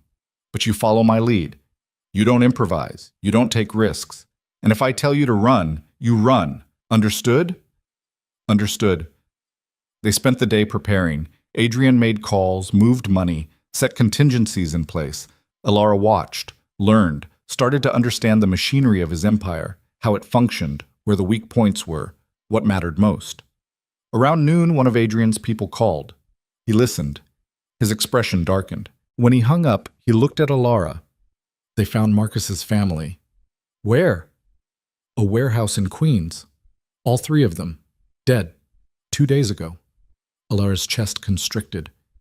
Does Marcus know? Not yet. I'll tell him after tonight, if we survive. And if we don't? Then it doesn't matter. The words should have sounded callous. Instead, they just sounded tired. That evening, as the sun set over Manhattan, Alara dressed in black. Jeans, boots, a jacket that hid the knife she'd taken from the kitchen. Not much of a weapon, but it was something. Adrian met her downstairs. He wore black, too. No tie, no pretense, just a man preparing for war. Ready? He asked. No. Good. Neither am I. They took the elevator down to the garage. A car waited. Not the Rolls-Royce. Something anonymous, stolen plates. Adrian drove. They crossed the bridge into Brooklyn as twilight bled into darkness. The warehouse district of Red Hook spread out around them. Abandoned buildings, rusted shipping containers, streets empty of people. Perfect place for murder. Adrian parked 2 blocks away, killed the engine. They sat in silence. Last chance to change your mind, he said. Not a chance. He looked at her, really looked, like he was memorizing her face. If this goes wrong, it won't. If it does, I need you to know. He stopped, started again. I need you to know that you were right. About everything. I was hiding, punishing myself, too afraid to feel anything real again, but you, his voice roughened. You made me feel anyway, whether I wanted to or not. Alara's throat burned. Is this goodbye? She asked. No, it's just in case. He leaned across the space between them, kissed her. Not the obligation kiss from the wedding, not performance. Real, desperate, A man tasting something he thought he'd lost forever. When he pulled back, his eyes were storm dark. Let's go kill some Russians. They walked the 2 blocks in silence. The warehouse loomed ahead. Corrugated metal walls, broken windows, a single door standing open. Light spilled out. Adrian squeezed her hand once, then let go. They stepped inside. The interior was exactly like the video. Concrete floor, exposed beams, harsh fluorescence. 5 men waited in the center. 4 wore tactical gear, armed, alert. The 5th stood in front. Dmitry Kozlov. He looked like violence wrapped in expensive fabric. 60. Gray hair slicked back, eyes like frozen tundra. Adrian Voss, he said, Russian accent thick. You came. You didn't give me much choice. Kozlov's gaze slid to Alara. And you brought your pretty wife. How romantic. She insisted. I like her already. She has spine. Kozlov smiled. No warmth, just teeth. Unlike your man Victor, he died very easily. Adrian didn't react. Alara's stomach churned. Victor was dead. Let's skip the theater, Adrian said. You want my empire? I'm willing to discuss terms. Terms? Kozlov laughed. You think this is negotiation? You sign. You transfer. You disappear. Those are the terms. And if I refuse? Then everyone you love dies, starting with her. One of the guards raised his weapon, pointed it at Alara. Adrian moved in front of her. She's not part of this. She became part of this when she married you. Kozlov pulled a tablet from his jacket, held it out. Here. Transfer authorizations. Already prepared. All you have to do is sign. Adrian didn't move. Or I put a bullet in her right now. Your choice. Alara's heart hammered. This was it. The moment everything fell apart or came together. Adrian took the tablet, looked at the screen, then looked at Kozlov. You killed Marcus's family. Kozlov shrugged. They were leverage, no longer necessary. And Victor? He knew too much. What about me? After I sign, what happens then? That depends. On what? On how cooperative you are. Adrian's finger hovered over the signature line. Alara held her breath. Then Adrian smiled. Cold, sharp, deadly. Here's the thing, Dmitri. I'm not signing anything. Kozlov's expression shifted. Then she dies. No, she doesn't. Because your man with the gun, he works for me. The guard holding the weapon blinked, then lowered it and pointed it at Kozlov. Chaos erupted. The other 3 guards moved. Adrian moved faster. He pulled a gun from somewhere, hidden at his back, and fired twice. 2 guards dropped. The 3rd lunged at Alara. She stumbled back, pulled the knife, slashed wildly, caught him across the arm. He roared, grabbed her throat. Then his head snapped back. Adrian had shot him. The guard crumpled. Alara gasped for air. Kozlov stood frozen, surrounded by bodies, the turncoat guard's weapon pressed to his spine. Adrian walked over, calm, controlled. You made a mistake, Dmitri. You assumed I'd come here helpless. But I've been planning this since the moment you sent that video. You... How? Your man Ivan?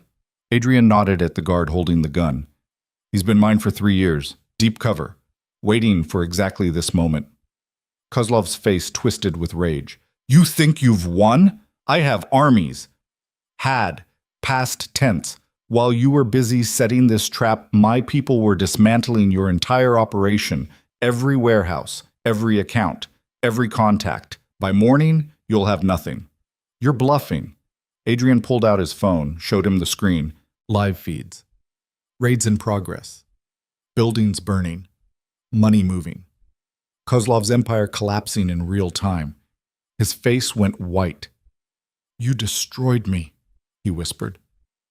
No, you destroyed yourself. I just lit the match. Adrian raised his gun. Wait. The shot echoed through the warehouse. Kozlov fell. Silence. Alara stared at the body, at the blood spreading across concrete, at Adrian still holding the gun, expression empty. He'd done it, ended the threat, survived. They'd survived. Then footsteps. From the shadows at the back of the warehouse, a figure stepped into the light. Alara's blood froze.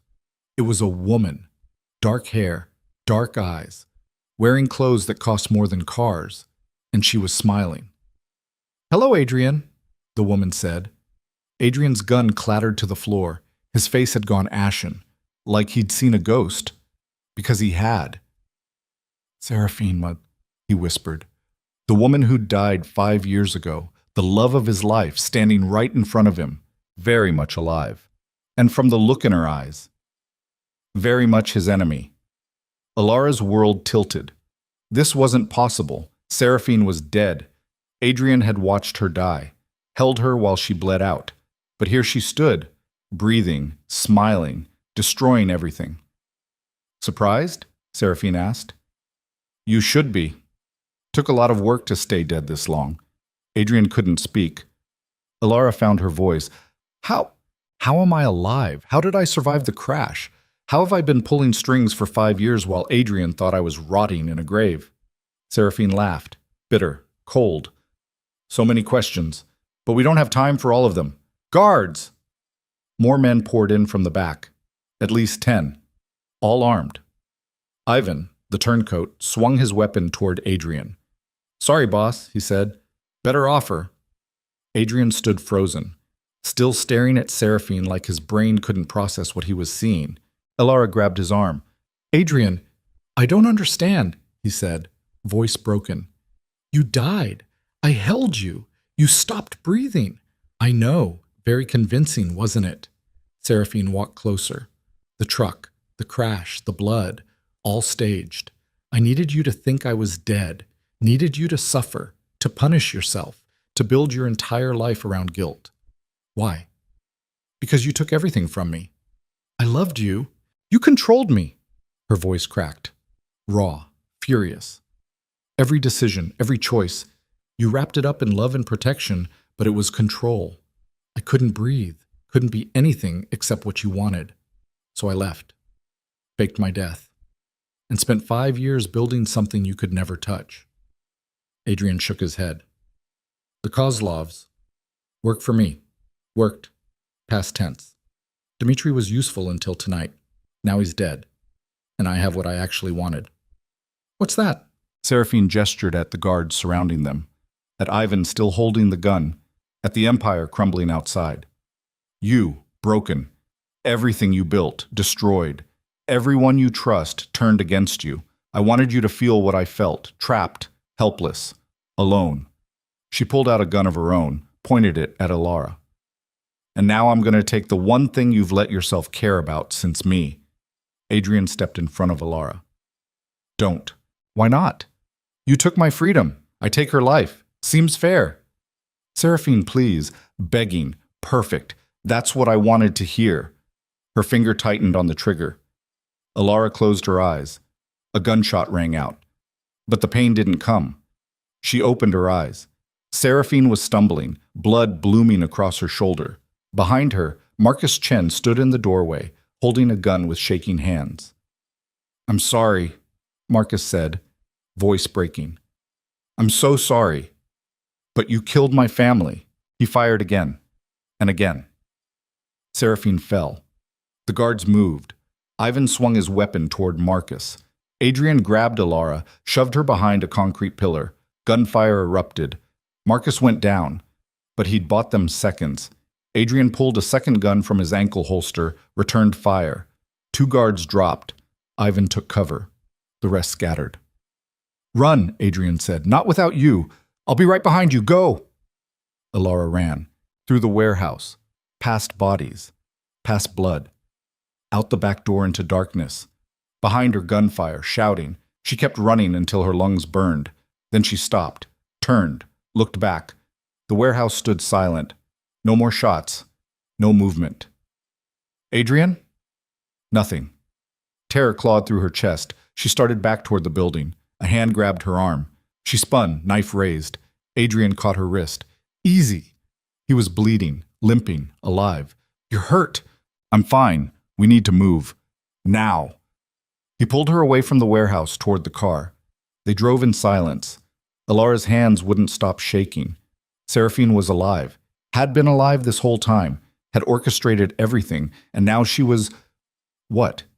Dead? Wounded? Is she? Alara started. I don't know. Adrian's voice was hollow. Marcus hit her twice, maybe more. I didn't stay to check. We should have survived. We did. That's enough. But it wasn't. Alara could see it in his eyes. The woman he'd loved, the woman he'd mourned, the woman who'd shaped every decision he'd made for 5 years, alive, and the person who destroyed him. They made it back to the penthouse as dawn broke. Adrian collapsed into a chair, didn't speak. Alara cleaned his wounds, a graze across his ribs, cut on his temple, nothing fatal, but something inside him had broken. She could see it. Talk to me, she said. He didn't respond. Adrian, she was alive, his voice cracked. This whole time, everything I felt, everything I built to cope with losing her. It was all, she was alive. I know. Do you? Do you know what it's like to mourn someone for 5 years and then find out they faked it? That they've been torturing you deliberately? That everything you thought you knew was a lie? Alara sat beside him. No, I don't, but I know you survived. Did I? You're sitting here, breathing. That's surviving. Adrian laughed. Broken. Empty. I don't even know who I am anymore. Everything I've done since the accident, every choice, every wall I built, every person I pushed away, it was all because I thought I'd killed the woman I loved. But I didn't. She wasn't dead. She was just gone. By choice. She was sick, Adrian. What she did, faking her death, orchestrating all this, that's not love. That's obsession. Mental illness. You can't blame yourself for not seeing it. Can I? I loved her. If I'd really known her, I would have seen the cracks, would have gotten her help. Or she would have left anyway and skipped the elaborate revenge plot. He looked at her then, really looked. How are you so calm? I'm not. I'm terrified, furious, traumatized. But one of us has to hold it together, and you're currently falling apart, so... She shrugged. Tag team. Despite everything, he almost smiled. Almost. His phone buzzed. He ignored it. It buzzed again. Alara picked it up, glanced at the screen. It's from your people. They're asking for orders. Adrian didn't move. Adrian, your empire is on fire. You have to... I don't care. The words came out flat, final. Alara stared at him. This was it. The breaking point she'd been afraid of. Seraphine hadn't killed him, but she'd destroyed the part of him that wanted to fight. Okay, Alara said quietly. Then I'll handle it. What? She stood. You're broken right now. Fine, be broken. But I'm not letting everything you built burn because your ex-girlfriend turned out to be a psychopath. Alara, no. You told me once that I was a contract, an arrangement, a transaction. Well, guess what? The contract's still valid, which means I'm still your wife. And as your wife, I'm making an executive decision. She grabbed the phone, started typing. What are you doing? Sending orders, stabilizing accounts, contacting lawyers, doing what needs to be done. Adrian watched her. For a long moment, he didn't speak. Then quietly, you have no idea what you're doing. No, but I'll learn, and until I do, I'm faking it. That's what you taught me, how to survive by pretending you're in control even when you're not. She kept typing. Adrian stood, walked to her, took the phone gently from her hands. Thank you, he said, but I can't let you do this. Why not? Because it's my mess, my empire, my responsibility. Then stop wallowing and start fixing it. They stared at each other. Then Adrian pulled her against him, held her, just held her. I don't know if I can, he whispered into her hair. You don't have to know. You just have to try. His arms tightened, and for the first time since the warehouse, since Seraphine, he started to breathe again. Not recovered, not healed, but breathing. It was a start. Over the next 48 hours, they rebuilt. Adrian made calls, moved pieces, stopped the bleeding. Alara helped where she could, learned fast, proved herself smarter than anyone expected. The empire stabilized. But Adrian didn't. He went through the motions, did what needed to be done. But something fundamental had changed. The man who'd been carved from stone and control was now just tired. On the third day, news came. Seraphine had survived, was in custody, facing charges for everything from fraud to attempted murder. Adrian showed no reaction when he heard, just nodded, went back to work. That night, Alara found him on the terrace. He stood at the railing, looking out over the city. She joined him. "They want you to testify," she said, "at her trial." "I know." "Will you?" "I don't know." Silence. Then Alara said, "You're allowed to be angry." "I know, and hurt, and betrayed, and every other messy human emotion you've spent 5 years avoiding." Adrian's hands tightened on the railing. "What if I don't want to feel them? Then you're going to spend the rest of your life half alive. Is that really what you want?" He didn't answer. Alara turned to face him. "I can't fix this for you. Can't make it better or easier or less painful. All I can do is stand here and tell you that you're not alone. Not anymore. You have me, for better or worse, until the contract runs out or one of us dies. Whichever comes first." Adrian looked at her, and for the first time in 3 days, something shifted in his eyes. Not happiness, not healing, but recognition of her, of them, of what they'd survived together. 5 years, he said. "What?" "The contract. 5 years. That's how long we have." "I remember." "What if I want longer?" Alara's breath caught. "Then we renegotiate," she said. Adrian almost smiled. Almost. But it was enough. They stood together on the terrace as the city glittered below. Two people who'd walked through fire and somehow come out the other side. Not unscathed, but alive. And together. It would have to be enough, for now. The weeks that followed should have been quiet. They weren't. Seraphine's arrest triggered a cascade. Federal investigators crawled through Adrian's business dealings. Reporters camped outside the building. Old enemies smelled blood in the water and circled like sharks. Every day brought new fires to put out. Every night, Adrian worked until he collapsed. Alara watched him deteriorate in real time.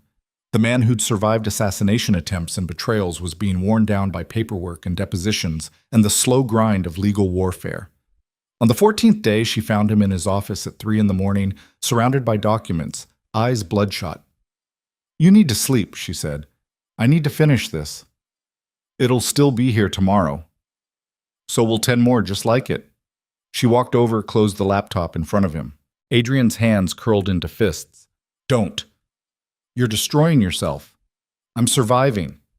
"No, you're drowning. There's a difference." He stood abruptly, chair scraping. "What do you want me to do, Alara? Walk away? Let everything I built collapse? Pretend none of this matters?" "I want you to delegate, to trust other people, to stop acting like you're the only one who can hold this together. I am the only one.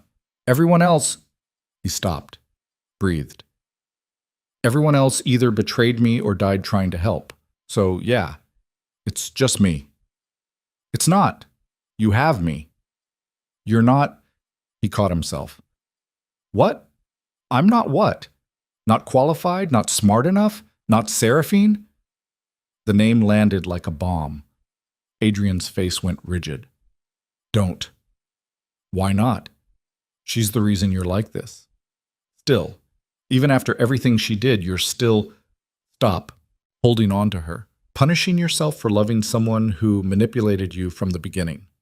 I said stop. "No, because you need to hear it. Seraphine was sick, cruel. She faked her own death to torture you, and you're letting her win by tearing yourself apart." Adrian slammed his hand on the desk. "She won the moment she walked back into that warehouse alive. Everything I built, every wall, every defense, every reason I had for not caring, it was all based on a lie. So don't tell me I'm letting her win. She already did." Silence crashed between them. Alara's hands shook. "Fine, she won. But that doesn't mean you have to keep losing." "What's that supposed to mean?" "It means you have a choice. Keep spiraling, keep drowning in guilt and rage and self-pity, or—" She stepped closer. "You could fight back." "I am fighting." "No, you're surviving. Fighting means hitting back, making them pay, turning this nightmare into something you control." Adrian stared at her. "How?" "By testifying. By putting Seraphine away for the rest of her life. By standing in front of a courtroom and telling the truth about what she did. Not as a victim, as someone who survived." His jaw clenched. The trial doesn't start for 3 months. Then we prepare. We build the case. We make sure when you take that stand, you destroy her so completely she never gets to hurt anyone again. And if I can't, you will. Because you're not alone anymore. You have me. And I'm not going anywhere. They stood inches apart, breathing hard, the air between them electric. Then Adrian's phone rang. He ignored it. It rang again. He grabbed it, answered. What? His expression shifted, went cold. When? A pause. How many? Another pause. Lock it down. I'm on my way. He hung up, looked at Alara. Get dressed. We have a problem. 20 minutes later, they were in a car heading downtown. Adrian drove. Fast. Reckless. What happened? Alara asked. One of my data centers. Someone hacked in. Took everything. Everything?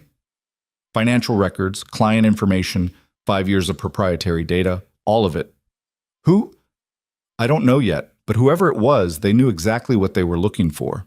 They pulled up to a glass tower in the financial district. Guards met them at the entrance. Inside, chaos. IT staff running between servers, phones ringing, screens flashing error codes. Adrian's head of cybersecurity met them on the 3rd floor, young, Indian, sweating. How bad? Adrian asked. Complete breach. They got past every firewall, every encryption layer. It's like they had admin access. Do they? No, I checked. All admin accounts are clean. This was something else. Something I've never seen before. Adrian's expression went dark. Show me. They spent the next hour reviewing logs, tracing intrusion vectors, following digital breadcrumbs that led nowhere. Then Alara noticed something. Wait. Go back. The tech frowned. What? That timestamp. Oh, 347. That's when the breach started? Yes. What were you doing at that exact time? She looked at Adrian. Talking to you in my office. And before that? Working, same as every night. Alone? Yes. He stopped. No, wait, Marcus was there earlier, around midnight. Said he needed to discuss something. I told him to come back in the morning. Alara's blood went cold. Marcus is still locked in your penthouse. No, I let him out last week after... Adrian's eyes widened. After Seraphine was arrested. He came to me, said he wanted to help, to make amends. And you believed him. His family was dead. He had nothing left to lose. I thought... Adrian's hands curled into fists. I thought he wanted redemption. Or revenge. They stared at each other. Then Adrian pulled out his phone, dialed. No answer. He tried again. Nothing. Where does Marcus live? Alara asked. Upper East Side. Why? Because I think we need to talk to him. Right now. They left the data center in chaos and drove uptown. Marcus's building was old money. Doorman. Marble lobby. The kind of place that cost more per month than most people made in a year. The doorman recognized Adrian. Let them up without question. 14th floor, end of the hall. Adrian knocked. No answer. He knocked again. Harder. The door cracked open. Not locked. Adrian pushed it wide. Inside, the apartment was destroyed, furniture overturned, drawers dumped, papers scattered everywhere. And in the center of the living room, Marcus, hanging from a light fixture. Dead. Alara's stomach heaved. She turned away, gagging. Adrian moved forward, checked for a pulse he knew wouldn't be there. How long? Alara managed. Hours. Maybe since last night. She forced herself to look. Really look. The scene was wrong. Too staged. Too perfect. This wasn't suicide, she said. No, it was a message. Adrian pulled out his phone, took photos, then stopped.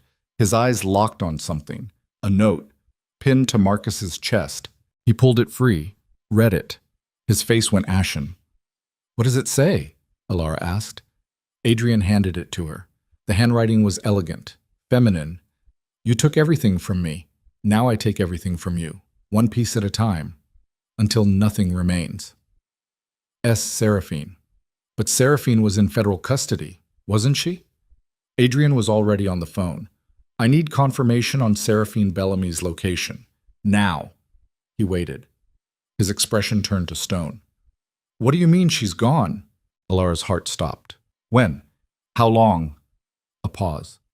Find her. I don't care what it takes. Find her now.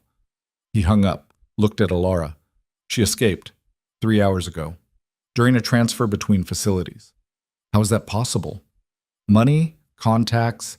She's had 5 years to build a network, and I was too focused on the trial to see her setting this up.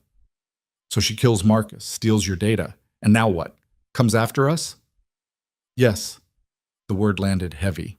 They left the apartment, Adrian calling someone to handle the scene discreetly. By the time they reached the car, his phone was buzzing nonstop. More attacks. A warehouse fire in New Jersey. 3 of Adrian's executives resigning without explanation. Bank accounts frozen. Legal injunctions filed. Seraphine was burning everything to the ground. And she was just getting started. They made it back to the penthouse as dawn broke. Adrian went straight to his office. Started making calls. Alara followed. What's the plan? Damage control. Shore up what we can. Prepare for whatever she does next. That's not a plan. That's reacting. What else do you want me to do? Hit back. Find her before she finds us. How? She's a ghost. Always has been. Even when I thought she was alive the first time, I could never predict her. Then we don't predict. We bait. Adrian looked up. What? She wants you. Broken. Destroyed. So give her what she wants. Make her think she's winning. And when she gets close enough, Alara met his eyes. We end her. You're talking about a trap. I'm talking about survival. Adrian studied her. You've changed. So have you. We both have. Now are we going to sit here waiting to die, or are we going to fight? A pause. Then Adrian nodded. Okay, what do you need? They spent the next 3 days preparing. Adrian let rumors spread. Financial collapse. Mental breakdown. Desperation. All lies. Carefully crafted to paint him as a man on the edge. Meanwhile, Alara coordinated with the few people they could still trust. Set up surveillance. Built contingencies. Waited for Seraphine to make her move. She didn't disappoint. On the 4th night, a package arrived at the penthouse. No return address. No markings. Inside, a single photograph. Seraphine standing outside the building, smiling, holding today's newspaper. The message was clear. I'm here. Come find me. Adrian stared at the photo. She's taunting us. Or testing us, seeing if we'll bite. So what do we do? Alara took the photo, studied it.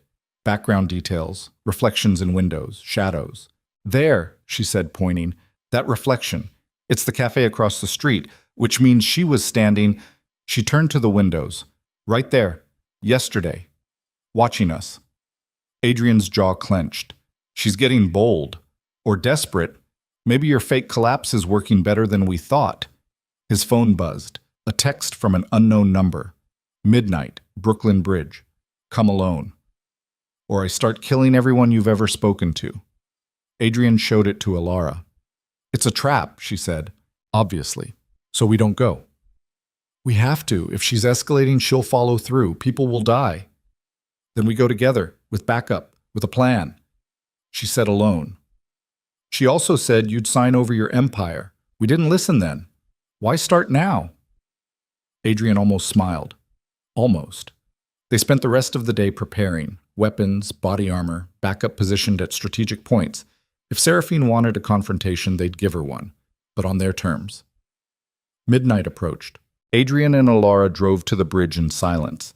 The city glittered around them, oblivious to the war being waged in its shadows. They parked near the pedestrian entrance, climbed out.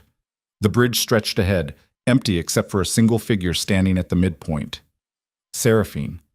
She wore all black, hair loose, no weapons visible. But Alara knew better. Stay behind me, Adrian said. Not a chance. They walked forward together. Seraphine watched them approach, smiling that cold, predatory smile. Adrian, Alara, so nice of you to join me. They stopped 20 feet away. What do you want? Adrian asked. I told you, everything, your company, your reputation, your sanity, but most of all, her eyes locked on Alara. I want her to watch you fall apart. The way I fell apart. When you controlled me, suffocated me, made me into something I wasn't. I never... You did. Every decision, every choice. You had an opinion, a better way, a reason why I should do things your way. Until I stopped being me and started being an extension of you. That's not how I remember it. Of course not. Abusers never do. The word hit like a slap. Adrian's face went white. I never abused you. Control is abuse, Adrian. Love that limits is abuse. And you were so good at making it seem like care, like protection. But it was a cage, and I had to die to escape it. So you faked your death, tortured me for 5 years, killed innocent people. For what? Revenge? Justice. You're insane. Maybe, or maybe I'm the only one who sees clearly. You haven't changed, Adrian. Look at her, Seraphine gestured at Ilara. You're already doing it again, controlling her, making decisions for her, turning her into your pet project. That's not true, Ilara said. Seraphine's laugh was sharp. Isn't it? Did he ask before dragging you into his war? Did he give you a choice when he married you?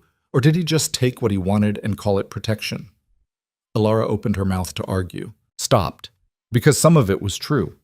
Adrian had controlled things, made decisions without asking, pulled her into danger, but he changed, Ilara said. He let me in. Let me stand beside him, something you never gave him a chance to do. Seraphine's smile faded. You think you're different, special? You're not. You're just the next victim, and when he's done destroying you, he'll find another. I'm done listening to this, Adrian said. He pulled a gun from his jacket. Walk away, now, or I end this here. You won't shoot me. Watch me. Because you still love me. Because I'm tired. He fired. The shot went wide, intentionally, a warning. Seraphine didn't flinch. You missed. I never miss. That was your chance to leave.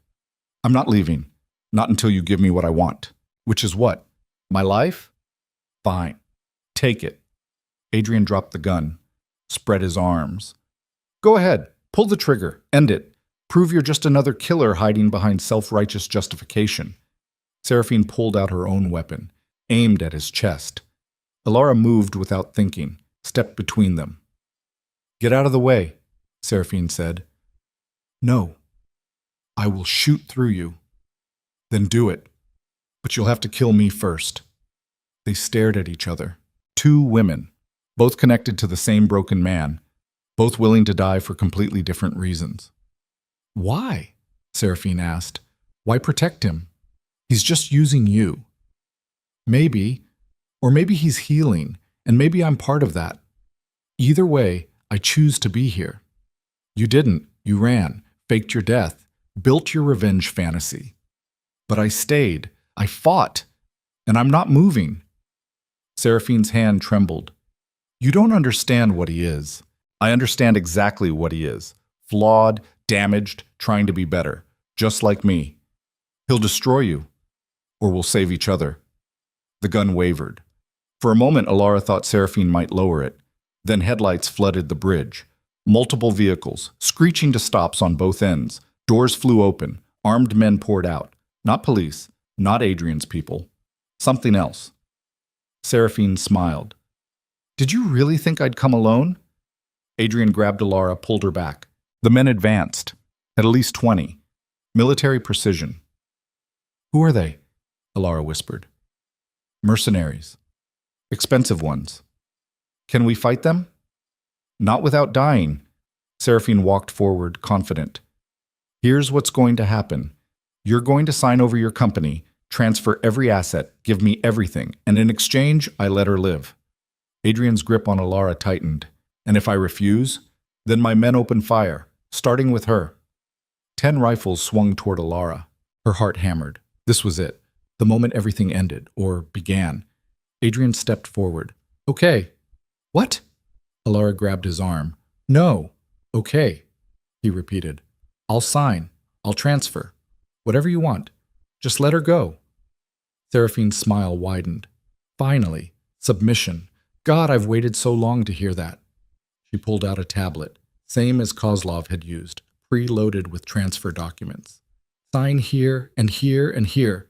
Adrian took the tablet. His finger hovered over the signature line. Alar's mind raced. There had to be a way out, something they'd missed, some angle Seraphine hadn't considered. Then Adrian signed.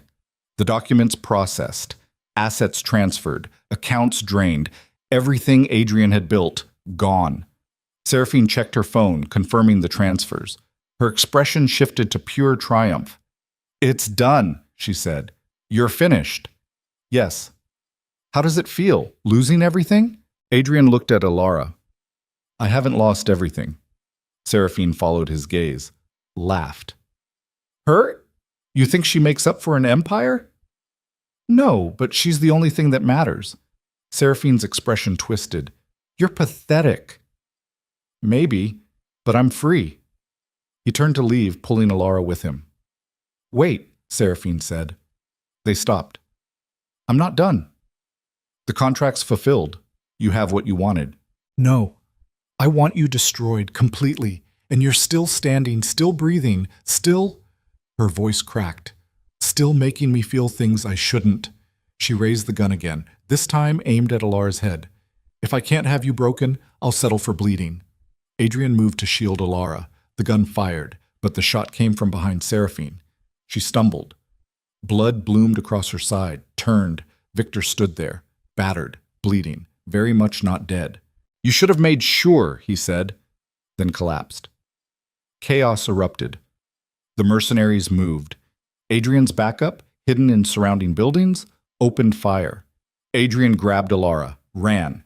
Bullets tore through the air, ricocheted off metal, shattered glass. They made it to the car. Adrian threw it in reverse, tires screaming. Behind them, the bridge became a war zone. "Victor," Alara started. "I know. We have to...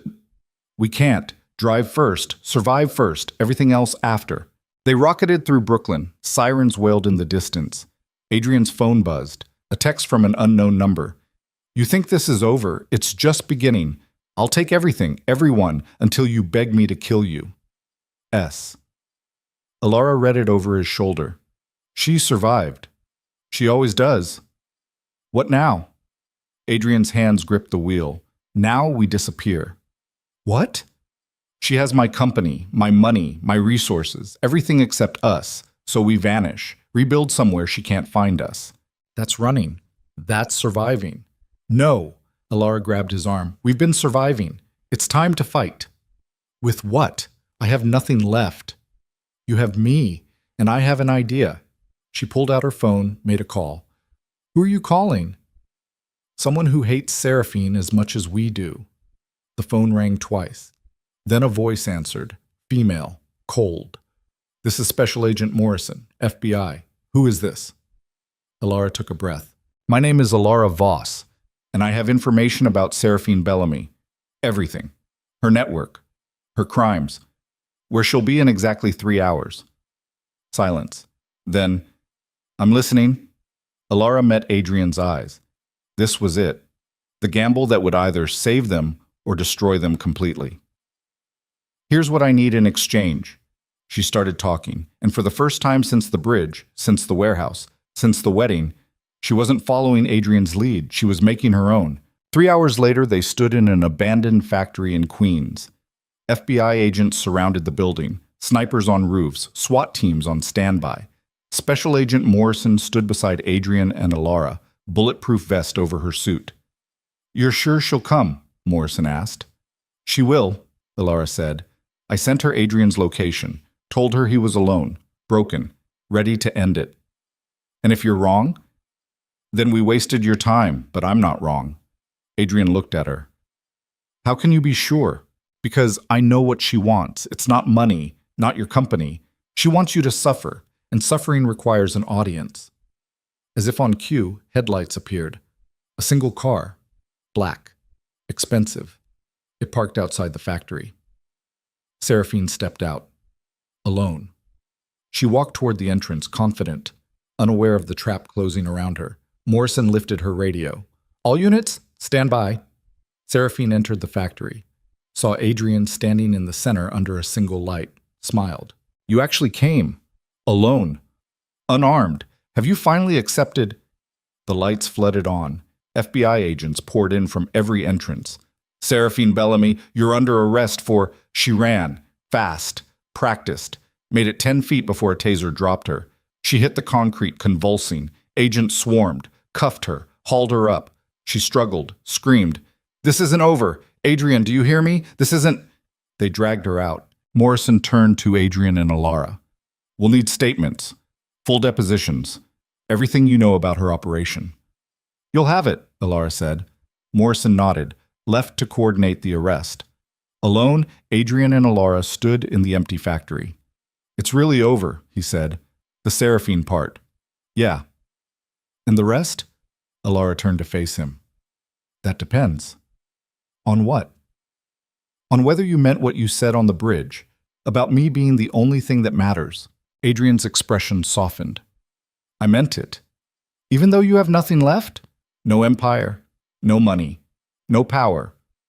I have you, if you'll stay." Alara stepped closer. "The contract still has 4 years." "Forget the contract." "What?" "I'm asking, not as your employer, not as part of some transaction. I'm asking..." He took her hands, as a man who's terrified and broken and barely holding it together. "Will you stay?" Her throat burned. This was the moment she'd been waiting for. Not a proposal, not a declaration of love, just raw, honest need. "Yes," she said. "I'll stay." Adrian pulled her against him, held her like she was the only solid thing in a world falling apart, because she was. Outside, sirens faded. The city breathed, and for the first time since the wedding, Adrian Voss wasn't drowning. He was just breathing with her. It was enough, for now. But as they stood there, Ilara's phone buzzed. She pulled it out, a text from an unknown number. "You think arresting me ends this? I have friends everywhere, lawyers, judges, people who owe me. I'll be out in a week, and when I am, I'm coming for both of you. Sleep well. S." Ilara's blood froze. She showed Adrian the text, his jaw clenched. "She's bluffing." "Is she?" They stared at each other, and both knew the truth. This wasn't over, not even close. The real war was just beginning. The text from Seraphine hung in the air like poison. Adrian stared at the screen, his face unreadable. Then he did something Alara didn't expect. He laughed, not bitter, not broken, just tired. "What?" Alara asked.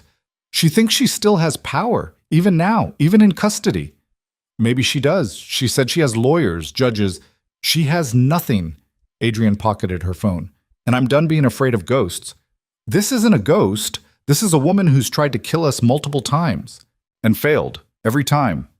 He turned to face her fully. "You know what I realized on that bridge? When she had the gun pointed at you?" "What?" "That I'd already lost everything once. When I thought she died. I spent 5 years mourning, building walls, punishing myself, and it was all for nothing. She was alive, laughing at me." His eyes hardened. "I'm not giving her that power again. Whatever she does next, we'll handle it, together." Alara wanted to believe him, but the text sat in her mind like a splinter. They left the factory as FBI teams finished processing the scene. Morrison caught them at the exit. "We'll need you both to come in tomorrow. Full statements. Everything you know about her network." "We'll be there," Adrian said. Morrison hesitated. "For what it's worth, you did the right thing. Women like Seraphine Bellamy don't stop. They escalate. This way, at least we have a chance to contain her." "Contain isn't the same as stop." "No. But it's a start." Morrison handed Adrian a card. "My direct line. Anything happens, anything, you call me first." They drove back to the penthouse in silence. The city was waking up. Early morning light painted the buildings gold. Delivery trucks rumbled through streets. People hurried to work, wrapped in their own problems, unaware of the small war that had just concluded in Queens. Inside the penthouse, everything looked the same. But nothing was. Adrian had signed away his empire, the company he'd built from nothing, gone, transferred to Seraphine in a moment of desperation. Alara waited for him to break. He didn't. Instead, he went to the kitchen, made coffee, and stood at the windows watching the sunrise. She joined him. "How are you so calm?" she asked. "I'm not. I'm exhausted. But calm and exhausted look similar from the outside." "You lost everything." "I lost money. assets, things. He sipped his coffee. I didn't lose what matters. Which is? He looked at her. You're standing here asking me that question. So you, obviously. Despite everything, Alara felt warmth spread through her chest. What happens now? She asked. Now? Adrian set down his coffee. Now we rebuild. Differently this time, smarter. With what? You signed everything away. I signed away what was in my name, not what was in others. He pulled out his phone, showed her a screen. Offshore accounts, held by shell companies Seraphine doesn't know about. Emergency funds I set up years ago in case something like this happened. How much? Enough to start over. Not an empire, but enough. Alara stared at the numbers. Millions, hidden away. Insurance against catastrophe. You planned for this. I planned for everything. Except Seraphine being alive. Yes. Well, no one's perfect. He almost smiled. Alara couldn't help it. She laughed. The sound startled both of them. Then Adrian was laughing too. Quiet, exhausted, but real. They stood there, two people who'd survived the impossible, laughing at the absurdity of it all. When the laughter faded, Adrian's expression turned serious. I meant what I said, earlier, about you being the only thing that matters. I know, but I need you to understand what that means. I'm not the man I was 3 months ago. The Empire. That was my identity, my purpose. Without it, I'm just... He stopped, struggled. I don't know what I am. Alara stepped closer. You're a man who survived, who protected the people he cares about, who chose to let go of everything rather than let someone he loves die. I didn't say I love you. Didn't you? Adrian's jaw worked. The contract.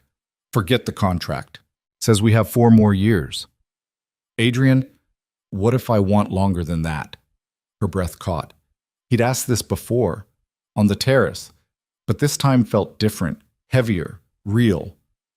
Then we negotiate, she said quietly. What are your terms? Honesty, partnership, no more making decisions for me without asking. Deal. What else? You stop punishing yourself for Seraphine, for the accident, for every mistake you think you made. You let yourself be human. His hands curled into fists. I don't know if I can. Then learn. I'll help. They stood inches apart. The city glittered behind them. Anything else? Adrian asked. Alara took a breath. Tell me what you're feeling, right now, in this moment. I'm terrified. The confession came out raw. Of what? Of this. Of you. Of letting myself care again and having it destroyed. Of being happy and waiting for the next disaster. Of... He stopped. Breathed. Of not being enough. Enough for what? For you. Alara's throat burned. Adrian, I'm serious. You're young, smart. You have your whole life ahead of you. And I'm damaged goods. A man who can't sleep without nightmares. Who sees threats in every shadow. Who just lost everything he built because he was too broken to see the woman he loved was a monster. She fooled everyone, not just you. That doesn't make me less broken. No. But it makes you human. Alara took his hands. You want to know what I'm feeling? I'm terrified too. Of this being temporary. Of waking up one day and finding out I was just another contract to you. Of caring about someone who's still in love with a ghost. I'm not... Are you sure? Because sometimes when you look at me, I see you looking for her. Comparing, measuring, wondering if I'm enough to fill the space she left. Adrian pulled his hands away, walked to the windows. Silence stretched between them. Finally he spoke. You're right. For a long time I did compare you. Not consciously, but every smile, every laugh, every moment, I measured it against what I had with her. And you know what I found? What? You're nothing like her. Thank God. He turned to face her. Seraphine was brilliant, charismatic, magnetic, but she was also volatile, manipulative. She'd twist conversations until I questioned my own memory, make me feel guilty for things I didn't do, and I thought that was passion, intensity, love. He shook his head. I was an idiot. You were in love. I was addicted to the drama, the highs and lows, the feeling that I was the only one who could handle her chaos. It wasn't healthy. It was codependent and toxic, and I convinced myself it was romance. He moved closer to Alara. You're different. You don't play games. You say what you mean. You push back when I'm wrong. You don't need me to save you. You save yourself. And that terrifies me because it means if you stay, it's because you choose to, not because you need to. Alara's chest tightened. Is that what you want? For me to need you? No, I want you to want me. There's a difference. I do want you. Why? The question hung between them. Alara thought about the wedding, the humiliation, the contract, the attacks and betrayals, and nights spent wondering if she'd made a terrible mistake. Then she thought about the moments in between. Adrian teaching her to read financial statements, his hand covering hers during gunfire, the way he'd stepped in front of her without hesitation when Seraphine aimed that gun. Because you're trying, she said finally. You're not perfect. You're controlling and stubborn, and you make decisions without asking. But you're also trying to be better. And that's more than most people do. Adrian's expression softened. That's a low bar. Maybe, but you clear it. Most days. Most days? You're still kind of an asshole sometimes. He laughed. Actually, laughed. Fair enough. Alara stepped closer. So what now? We rebuild your empire? Hunt down Seraphine's network? Spend the next 4 years looking over our shoulders? No, we do something I've never done before. What's that?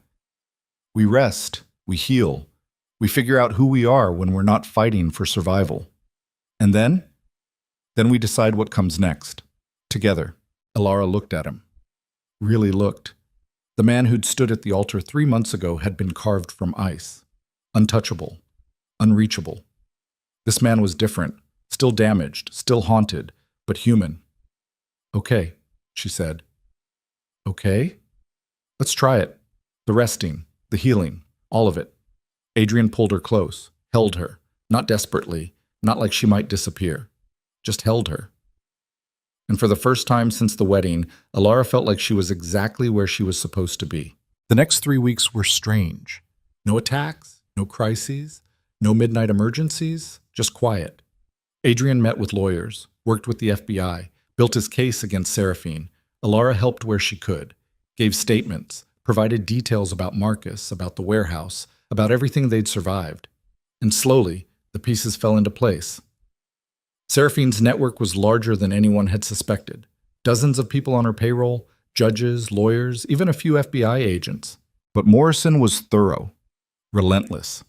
One by one, they were exposed, arrested, charged. The empire Seraphine had built to destroy Adrian collapsed under the weight of federal scrutiny. And through it all, she sat in a maximum security facility, awaiting trial. No more escapes, no more threats. Just silence. But Alara couldn't shake the feeling that it wasn't over, that somewhere Seraphine was planning something. One final move. The trial was set for 6 weeks out. Adrian would testify. So would Alara. They prepared with prosecutors, reviewed evidence, practiced testimony, and waited. On a Tuesday afternoon, Morrison called. We have a problem, she said. Adrian put her on speaker. What kind of problem? Seraphine's lawyers are pushing for a plea deal. She gives up her entire network, names, locations, everything, in exchange for a reduced sentence. How reduced? 20 years, eligible for parole in 12.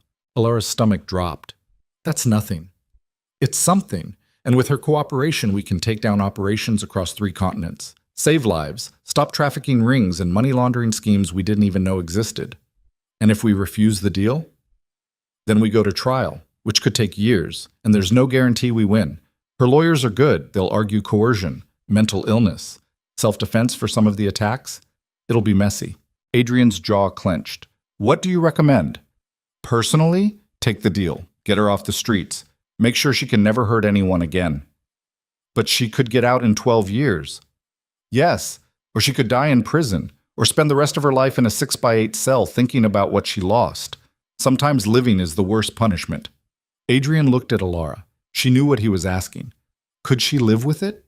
With Seraphine getting a deal instead of the justice they'd fought for? She thought about Marcus, about Victor, About all the people who died caught in the crossfire of Seraphine's revenge.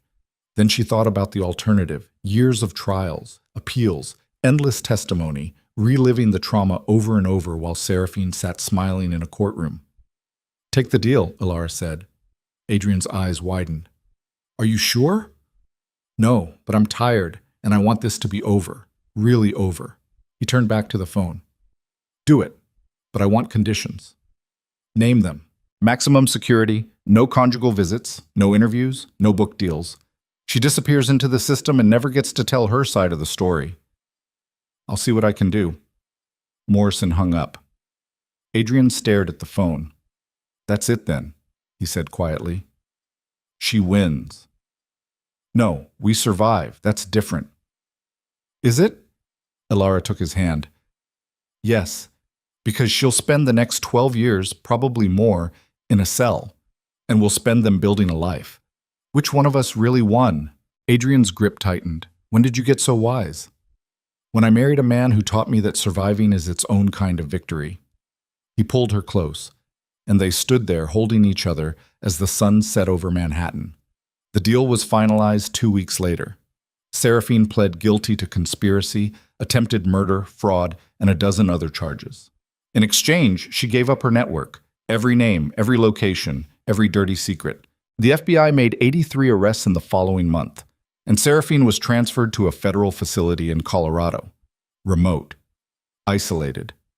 No visitors except her lawyer. Ilara watched the news coverage with mixed feelings. It was over, but it didn't feel like victory, just exhaustion. Adrian seemed to feel the same. He threw himself into rebuilding, not his empire, something smaller, more focused, a consulting firm, high-end security, using the skills he'd developed over decades to help others protect what mattered to them. It was quieter than what he'd had before, but healthier. Ilara helped him set it up, learned the business, became a partner in more than just name. And slowly, painfully slowly, they built something new. Not a marriage based on contracts or transactions, a partnership based on choice. 6 months after the arrest, Adrian came home with a folder. What's this? Ilara asked. Divorce papers. Her heart stopped. What? For the contract, I'm dissolving it, effective immediately. I don't understand. You're free. No more obligations, no more terms. You can leave whenever you want. Ilara stared at the papers, at the man holding them. Why? She whispered. Because I don't want you here out of obligation. I want you here because you choose to be. And you can't choose if you're bound by a contract. He set the papers on the table between them. Sign them. Don't sign them. Take a week, a month, however long you need. But I need to know that if you stay, it's because you want to, not because you have to. He walked away, left her alone with the papers and a pen and a choice that suddenly felt impossible. Ilara read every page. The contract was void, all terms nullified. She was free to leave, no penalties, no consequences. She could walk away right now, return to her old life, find something new, start over. She thought about the girl who'd stood at the end of that cathedral aisle 6 months ago, terrified, desperate, trapped. Then she thought about who she'd become. Stronger, smarter. A woman who'd survived assassination attempts and betrayals and the slow grinding horror of loving someone who didn't know how to love back. Until he did. She picked up the pen, signed her name, then tore the papers in half. Adrian found her in the library that night. Did you? He saw the torn papers on the desk. His face fell. You're leaving. No? But you signed. I signed them. Then I destroyed them, because I don't need a piece of paper telling me whether to stay or go. I'm staying because I choose to, because I love you, even though you're stubborn and controlling and you make terrible coffee. Adrian stared at her. I make terrible coffee? The worst. You never said anything. I didn't want to hurt your feelings. He laughed. You've faced down assassins and Russian gangsters, but you were afraid to tell me my coffee's bad. Priorities. He crossed the room, took her hands. I love you too, he said. I don't say it enough, or well, but I do. You saved me. Not from Seraphine or Kozlov or any external threat. You saved me from myself. Ilara's throat burned. You saved yourself. I just stood next to you while you did it. Then keep standing next to me for as long as you want. No contracts, no obligations. Just us. Okay. Okay? Okay. They stood in the library holding each other while the city hummed beyond the windows. No drama, no crisis. Just two people choosing each other. Again. A year passed. Adrian's consulting firm grew, not into an empire, he'd learned that lesson, but into something sustainable, meaningful. Alara found her own path, went back to school, studied business law, became the kind of partner who could stand beside Adrian as an equal, not his shadow, not his accessory, his equal. They moved out of the penthouse. Too many memories, too much history. Bought a house upstate, near the Hudson, close enough to the city for work, far enough for peace. It had a garden.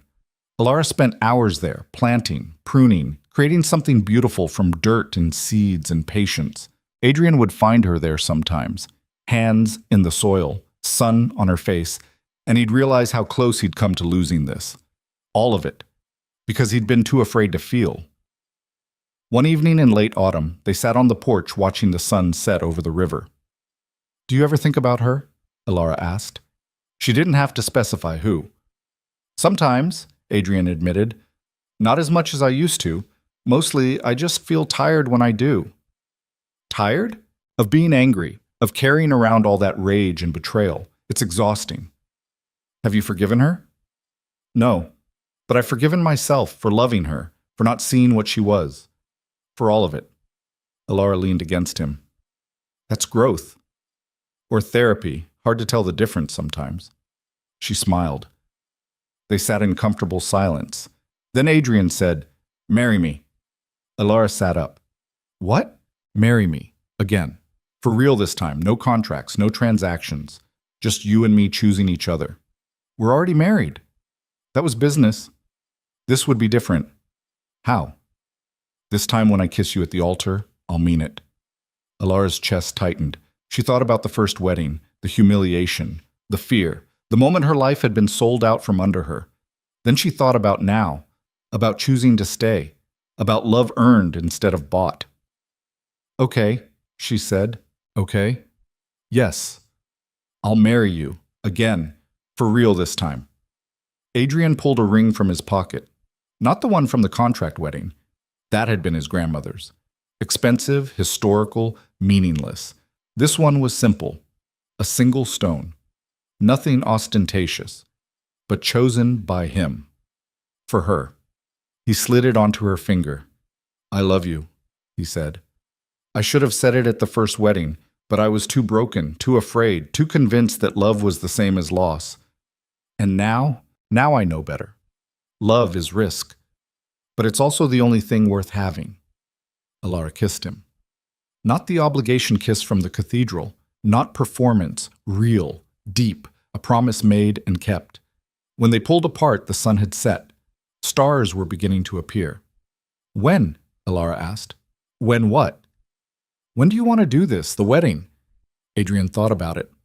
"Spring, in the garden, small, just us and the people who matter." "No 600 guests?" "God, no, just family, if that's okay." Alara nodded. "That's perfect." They planned it together. A small ceremony. Officiant. 2 witnesses. Margaret and Victor, who'd survived his injuries and now ran security for Adrian's firm. No cathedral, no marble, no roses climbing toward heaven. Just a garden, sun-warmed earth, wildflowers Alara had planted herself. Spring arrived. On a Saturday morning in May, they stood facing each other under an arch of wisteria. Alara wore a simple dress. Cream, lace. Nothing like the 40-pound monstrosity from the first wedding. Adrian wore a suit. No tuxedo, no performance. Just him. The officiant spoke. Words about choice, partnership. Love is action rather than feeling. Then it was time for vows. Adrian went first. "I told you once that my heart belonged to someone else. I was wrong and cruel, and I've spent every day since trying to prove I'm better than that moment. You've given me more grace than I deserve, more patience, more love, and I promise to spend the rest of my life earning it. Not through grand gestures or expensive gifts, but through small moments, honest conversations, standing beside you when it's hard, celebrating with you when it's good, and always, always choosing you first. His voice cracked on the last word. Alara took his hands. I chose you when I had no choice. I stayed when I could have left. I fought beside you when I could have run. Not because I had to, but because somewhere along the way, you became home. Not this place. Not the penthouse or the estate or any building. You. Your stubbornness and your fear and your terrible coffee. All of it. That's home. And I choose it every day, even the hard ones. The officiant smiled. By the power vested in me, I pronounce you husband and wife. Again. For real this time. Adrian pulled Alara close. May I kiss you? He asked. You better. He did, and this time when they kissed, it wasn't obligation, wasn't performance, wasn't the beginning of a transaction. It was the beginning of everything else. The real thing. Finally, Margaret cried. Victor tried not to and failed. They had cake, champagne, laughter. As the sun began to set, Adrian pulled Alara onto the makeshift dance floor, really just a patch of grass, and they swayed to music only they could hear. Happy? He asked. Terrified, she admitted. But yes, happy. Why terrified? Because this is real now. Before I could tell myself it was just the contract, just circumstances, just surviving. But now it's a choice, and choices can be wrong. They can also be right. How do we know which this is? Adrian pulled back enough to look at her. We don't, not yet, but we'll find out together. That's the point. Alara rested her head against his chest. His heartbeat was steady, strong, not perfect, but there, and that was enough. They danced until the stars came out, until Margaret and Victor said their goodbyes, until they were alone in the garden they'd built together. Thank you, Adrian said quietly. For what? For not giving up. On me. On this. Even when you should have. I'm stubborn that way. I noticed. He kissed her forehead. And they stood there, two people who'd survived the impossible, wrapped in each other under a sky full of stars. Not because they had to, because they chose to. Months became years. The scars faded but didn't disappear. Adrian still had nightmares sometimes. Woke up gasping, reaching for weapons that weren't there. Alara would hold him, remind him where he was, who he was. And slowly, he'd remember. She had her own demons. Moments when a sound or a smell would drag her back to the warehouse. The gunfire. The fear. Adrian would pull her close. Let her shake. Let her cry. And slowly, she'd come back. They built a life in the spaces between trauma. Not perfect. Not easy. But theirs. Adrian's firm thrived. He took on clients who needed protection from the same kind of predators he'd once been. Found redemption in keeping others safe. Alara finished her degree, joined the firm, became the kind of lawyer who fought for people who couldn't fight for themselves, found purpose in the fight. They learned to be happy, not despite what they'd survived, because of it. On their 5th anniversary, real wedding, not the contract, they returned to the garden. It had grown wild, beautiful, untamed, like them. Do you ever regret it? Alara asked. Signing away the empire? Losing everything? Adrian thought about it. I regret the people who died, Marcus, the others caught in the crossfire. But the empire? He shook his head. That was a monument to fear, to control, to trying to make the world predictable. He gestured at the garden, the house, her.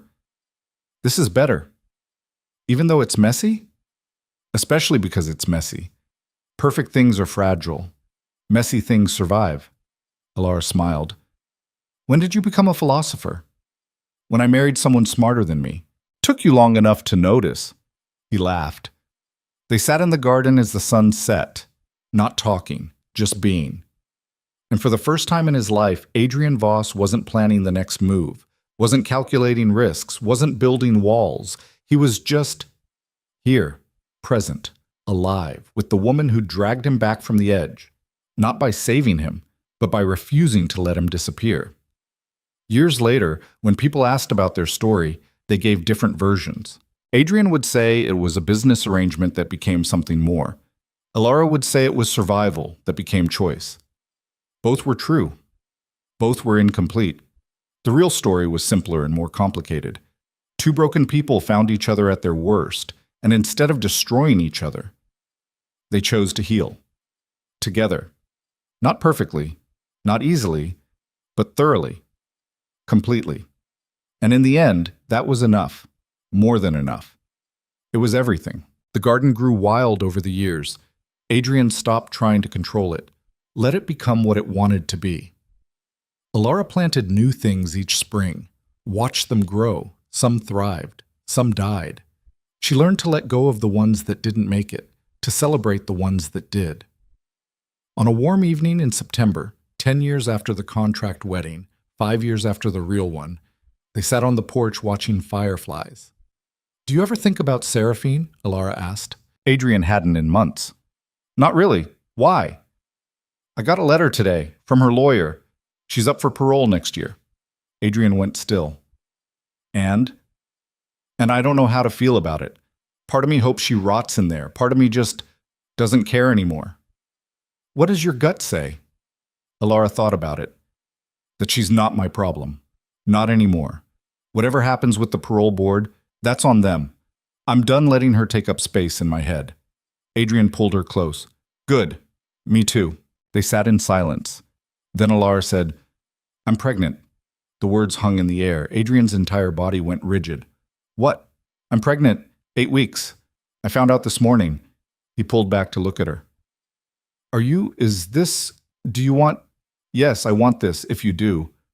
Adrian's hands shook as he cupped her face. "I'm terrified." "Me too. I don't know how to be a father. I don't know how to be a mother. We'll figure it out. What if I'm bad at it?" "Then you'll be bad at it and we'll fix it. Together. Like everything else." Adrian's eyes filled. "I can't promise I'll be perfect. I don't want perfect. I want you, messy, scared, trying your best." He kissed her, gentle, reverent, like she was something precious he'd been entrusted to protect. "Okay," he whispered. "Okay, let's do this." "You're sure?" "No, but I'm choosing it anyway." Alara laughed through tears. "That's very on-brand for us." They sat there holding each other as fireflies danced in the garden, and the future, terrifying and unknowable, waited just beyond the horizon. Not perfect, never perfect, but theirs. And that made it worth everything. The baby, a girl, arrived in spring. They named her Hope. Not because the world was perfect or because their trauma had disappeared, but because after everything they'd survived, hope was the only honest choice. Adrian held her for the first time with shaking hands. "She's so small," he whispered. "She'll grow," Alara said. "What if I mess this up?" "Then we'll fix it. Together." He looked at her. This woman who'd walked into his life as a contract and became his salvation. "I love you," he said. "I don't say it enough." "You say it every day, just not always with words." Hope yawned, tiny, perfect, completely unaware of the broken people holding her. The people who'd fought through fire and blood and betrayal to get here, to this moment, this impossible, messy, beautiful moment. Adrian kissed his daughter's forehead, then his wife's. "Thank you," he said. "For what?" "For not giving up on me when I'd given up on myself." "You would have done the same." "Would I?" Alara smiled. "Eventually. You're stubborn that way." "I learned from the best." They took Hope home to the garden, where wildflowers grew without permission, where broken things learned to bloom again, where a man who'd been carved from ice finally learned what it meant to be warm. And years later, when Hope asked about how they met, they told her the truth.